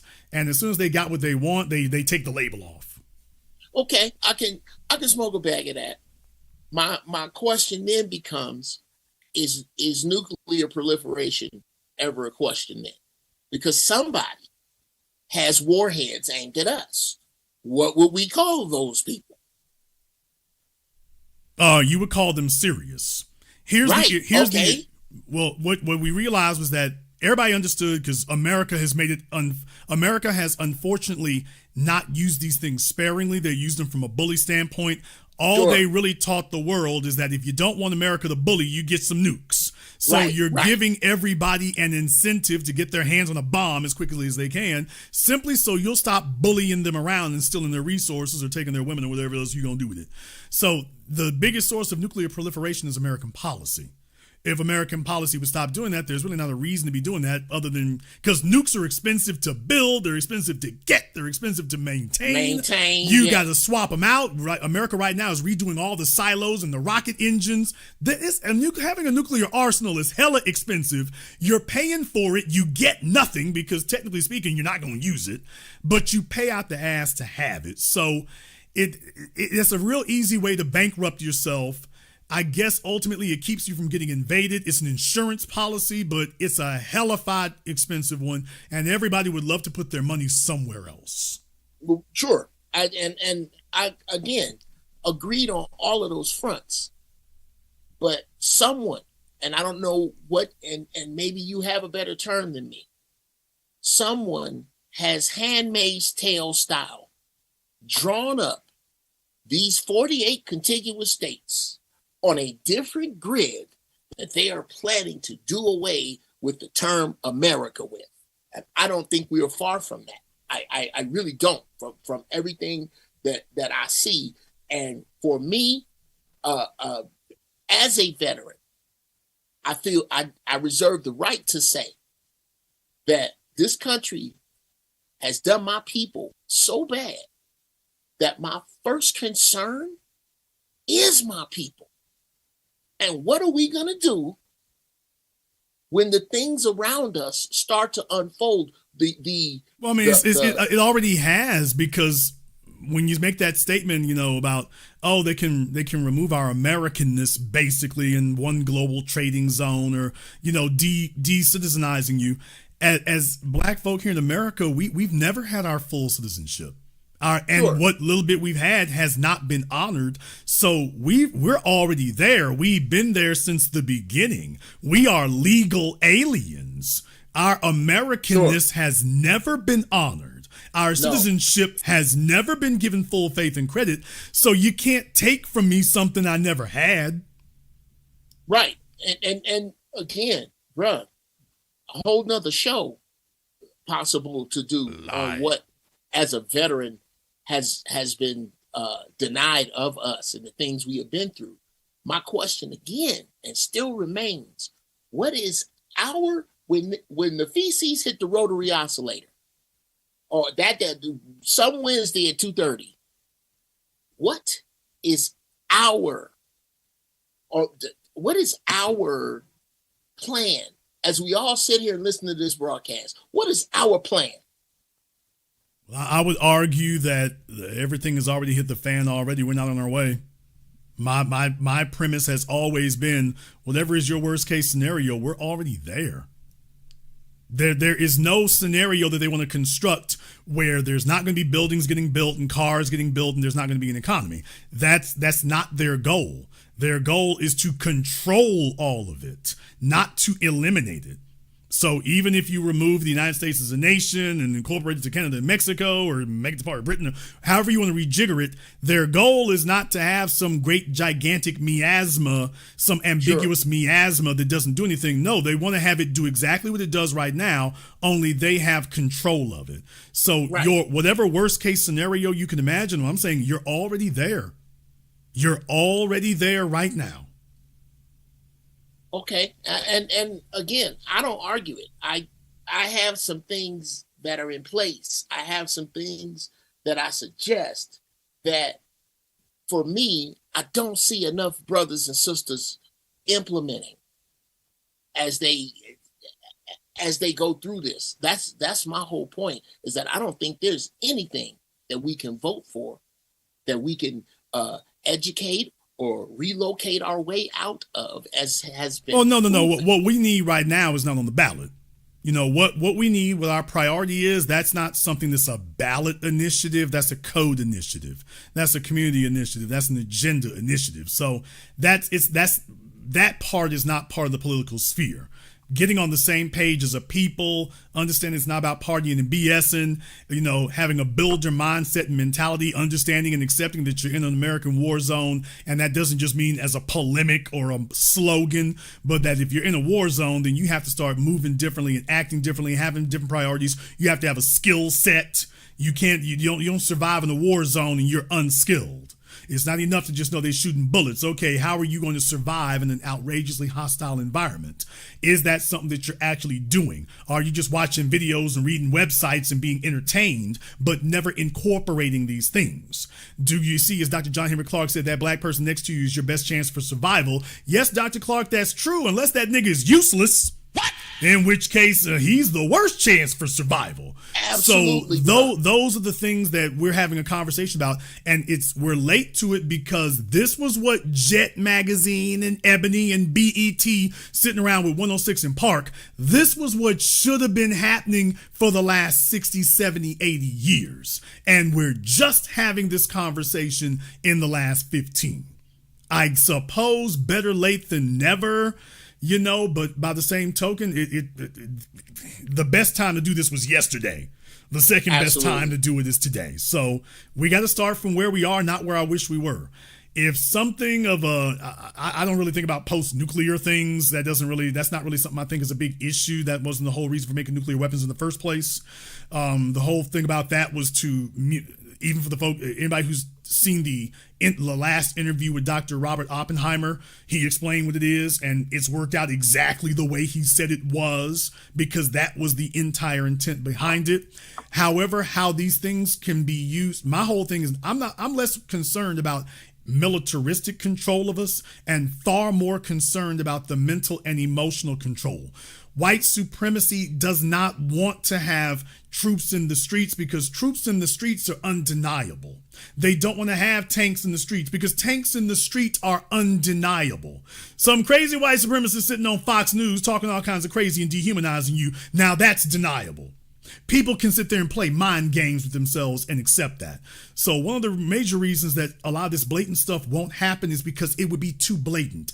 It'd be too obvious. You can't ignore it. When you watch a white police officer strangle Eric Garner to death, that's too obvious. When you watch one strangle George Floyd to death, that's too undeniable. You can't argue or reason your way around that. The threat is real and undeniable, and that threat mobilized people. You can't do it like that, because remember, this is a prison, and you understand how prison, even in the military, you understood how that worked.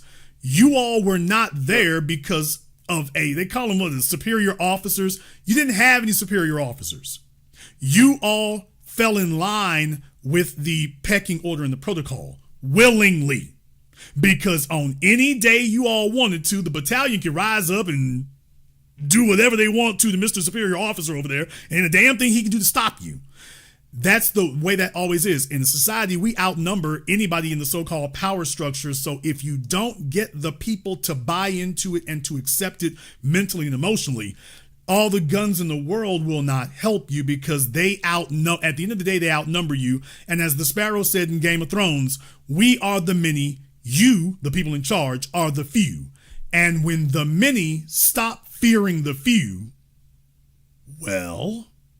Oh, man. In the words of Napoleon, if it was not for religion, the poor would eat us. There's a lot of pacifying and going on. I've said that about the actual health and existence of the dollar. I think it's being propped up by behavior just long enough for us to get everybody where we need to be so we can control them the ways that we want to control them. And if I may suggest as a plan, as something everybody can do when they get off after listening to the program, is if you find yourself, brother or sister, as capable in any way, a skill that can be given to a group, you need to find 9 more people that think just like you. 9 more. And you need a doctor. You need a plumber. You need an electrician. You need a tech head. You need a martial artist.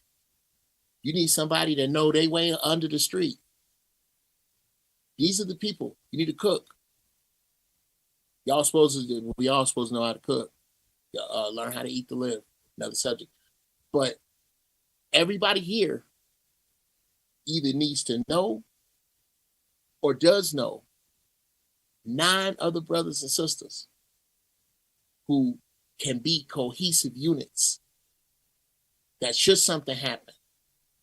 This is easy. This is not some huge general strategy. I'm a Lance Corporal from the United States Marine Corps from the 80s.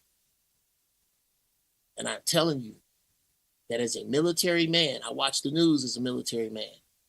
I watch television as a military man. I watch groups as a military man. I do not walk into a room without figuring out how many exits are in it, not pointing my back at any door, and how many people I'm going to have to kill to get me and my wife out of here. Everywhere I go, I am telling you right now is the time to collect yourselves, brothers and sisters. And those of you who will not be in line, those of you who aren't in line with this, we ain't gonna have to worry about it. Those of you who have shown up to listen to programs like this one as entertainment and not bring it to bear, bring it home, We ain't gonna have to worry about you. You can keep listening and keep enjoying this with popcorn instead of an ink pen if you want to. But this is one of the few shows. This is one of the few places. This is unsolicited and unpaid for. Y'all better be here listening to Jason Black. You better be here. It should be mandatory. If you give a damn about people around you, you should have them listening to this, because you're not going to get the truth many other places. The truth is the regular media has failed utterly. And we are out in the street, metaphorically, like savages. Find yourself. That's all I'm saying, people. Find yourself. I thank you, Brother Jason. Thank you very much for giving us a call tonight. Yeah, definitely. And understand something here, folks. I've always said that it's controversial whenever I say that, look, there needs to be a thinning of the herd. Oh, I meant that. But please understand something that doesn't bother me and doesn't scare me. I have always been a proponent of a thinning of the herd. I have never been a proponent of, make things easy and everybody be sitting back in comfort. No, not that one. Too many folk looking to be soft and lazy and to sit down. Please understand, it's an axiom of history that people will sit down if you just make them a little comfortable. They never get the full level of comfort they should have. They get a little comfort and they're willing to sit there and tolerate the damn cesspool. So please understand something. Well, Jason, we need to jump on this. I don't need to jump up for a damn thing because I'm not here to save everybody. Oh, you thought you were listening to a different program. No, that ain't me. No, that's not me. Oh, I'm not here to save everyone. Oh, there will be lossage, but more importantly, there should be. What? I said there should be. Not only will there be lossage, but there should be lossage.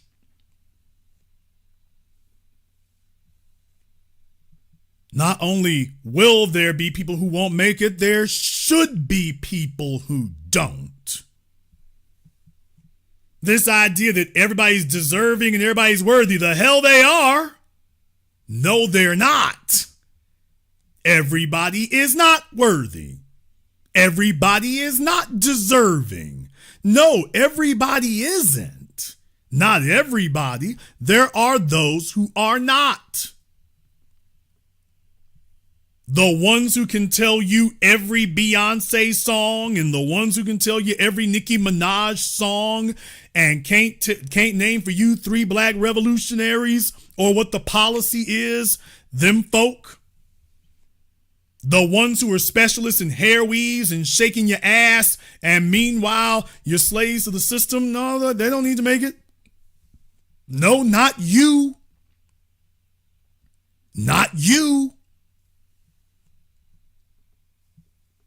We got to sit up here and yank you by the chain and, okay, you need to come with us here and we dragging you along. The hell we do. We ain't got energy to expend on that. Leave them right where they at. Leave them right where they are. If you will not listen to me, that's perfectly fine. There's a white supremacist over there. He ain't here to talk to you. He's not. He has a sadistic mindset where he enjoys black suffering. That is what reassures him that he is in charge and in control and is in a powered position. His ability and his capacity and his willingness to harm you and make you suffer.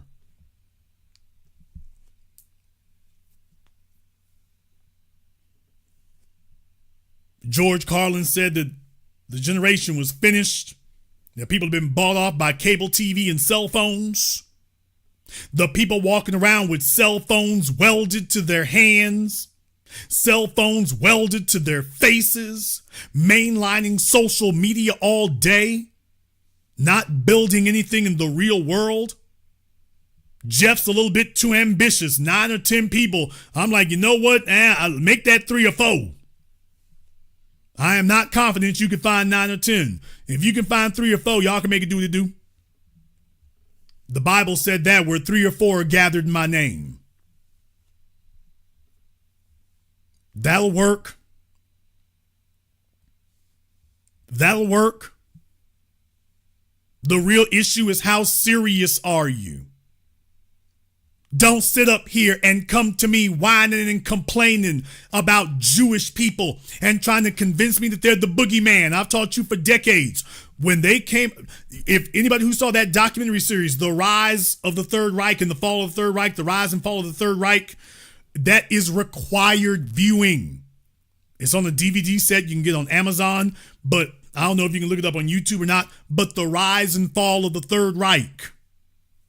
That, as far as I'm concerned, among documentaries, Money, Power, and Wall Street, American Experience, Malcolm X, Make It Plain, and The Rise and Fall of the Third Reich, that is required viewing, as far as I am concerned. Because in that documentary, they went back over the newspapers and the articles and found all the, well, not all, but found the Jewish people making articles talking about any Jewish people who tell you that Chancellor Hitler is going to kill us all or whatever. They are just, they're sitting up here agitating people for no reason. That is not a true statement. Chancellor Hitler is in favor of all Germans here. There's just some issues that had to be dealt with.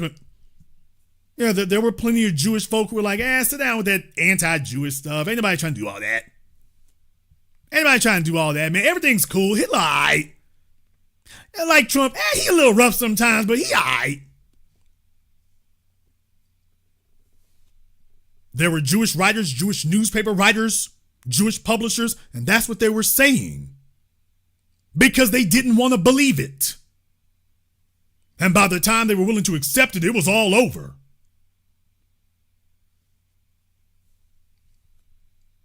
And in that crucible of Dachau and Treblinka and Auschwitz-Birkenau, that was when they got their minds right.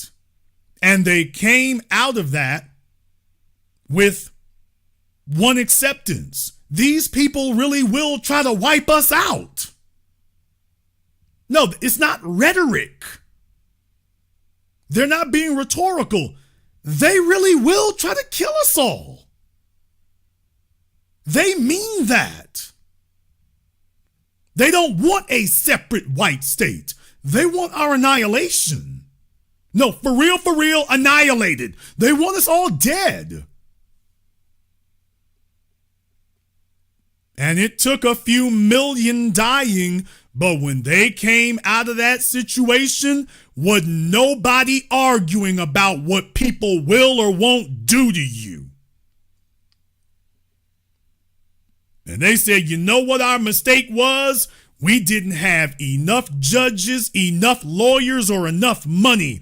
We could have at least fought Hitler in the court system if we had had enough Jewish lawyers. And even if you didn't have enough lawyers, all you need is one Jewish judge. And at least we know that that won't happen to us.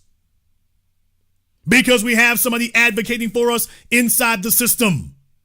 He doesn't want to be a dancer. He doesn't want to be a singer. He's willing to be a lawyer and a judge, you know, so that the rest of us can have the damn luxury of being singers and poets and dancers and playwrights and comic book artists. They've made sure that a situation like that, at least in the modern era, simply could not repeat itself. There are too many obstacles within the system to allow that to repeat itself the way it did before. I didn't say it's impossible for it to do so, but there's too many obstacles for you to do it like you did it before. That was the lesson that they took out of Nazi Germany, and that was sensible. We left the plantations in America, and we've been trying to make peace with the coons and the white supremacists ever since. We've been sitting up here talking about, well, we don't have to be doctors and lawyers. If we get enough money, we can buy our own, we can afford to get out of any jam we get into. What simple-minded idiocy. Your money will not help you in a courtroom ruled by white supremacy because your black dollar is worthless there. Your black dollar matters in other areas. Your black dollar is worthless in a white supremacist courtroom. Your money means nothing there. It's useless.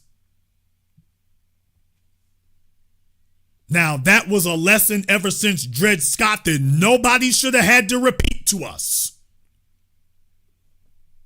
And when you take the damn problem seriously, then you understand, hey, discipline dictates we got to move different. Folk all over New York City, they dropping kids around the damn place like Jolly Ranchers on Halloween. And yet you're leaving the law up to everybody except you. Folk want to be rappers and sports people. Well, it's easy to do that. We need to do some of this stuff that's hard.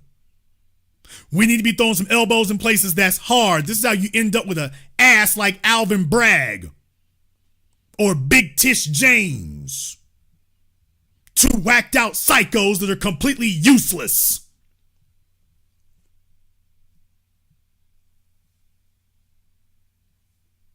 Completely useless.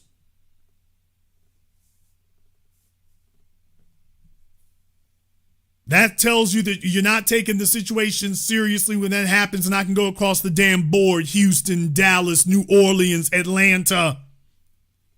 Some are doing better than others, but you're still in a precarious situation.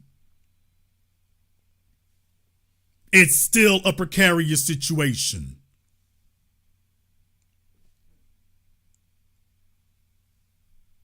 And we'll know when you get serious about it when you start moving as a group and get on code and you work well together with 3 or 4 other people. And it's not sexually motivated. You got too many folk, they don't want to work with nobody unless there's sex involved. Dr. Claude Anderson said you can work with people and get your loving somewhere else. But that's not being motivated, and that's not being disciplined, and that's not being focused. Don't tell me about the Jews or the Asians or anybody else because they could be bothered to get focused. Anybody who survived Pol Pot and made it to America made sure that they got their damn act together. They almost got themselves all wiped out. You had a bunch of Vietnamese in New Orleans. Yeah, the United States government dropped them there, but they got on code with each other because they understood, woo, that was a close one. We almost all died over there.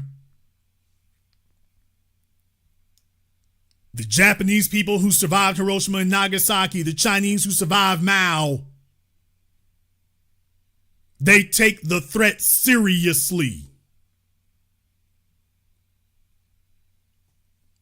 Nobody has to whoop their ass to get them on code and get them serious about focusing.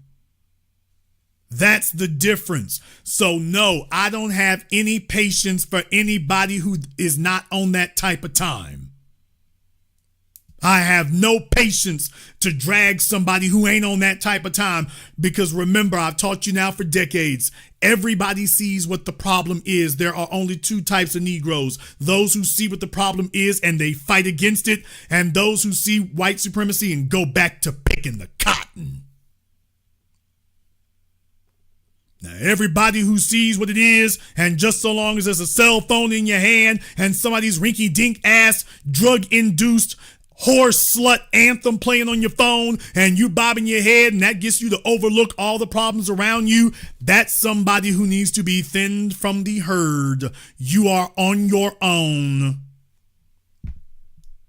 No, I don't want to link up with you. No, I don't want to cooperate with you. No, you're not part of my community. No, I don't want unity with you. You're the problem.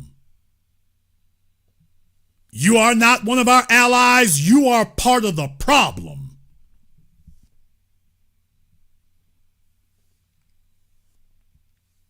Everybody else, let's ride. But anybody at this late date who has to be drug kicking and screaming and has to be convinced, yeah, you ain't with us. And we're not serious as a people if we're not cooperating amongst each other, even if it's just 3 or 4 of you, that's enough. And you're not serious if you don't leave folk behind. You're wasting time and energy and resources trying to drag somebody who isn't even interested in their own survival. Darwinism, let nature take its course. If he's not sensible enough to survive, just understand all he can be is a burden on you, and now he's a threat to your survival. Now, that's the way that goes. That's the way that goes.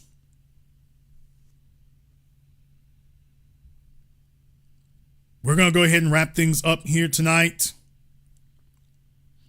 I'd like to thank everyone who's contributed to support tonight's program on PayPal, Super Chat, Venmo. Shout out to my man Andre on Venmo. Thank you very much for your support. Terrell Evans in the Super Chat. Talk that talk. Jason, that white supremacy is delusional. Phenomenal job, family. Thank you very much for your support, brother. We appreciate that there as well. Also, a shout out here to Mr. Baker and everyone else here who's contributed to support tonight's program on PayPal, Super Chat, Venmo.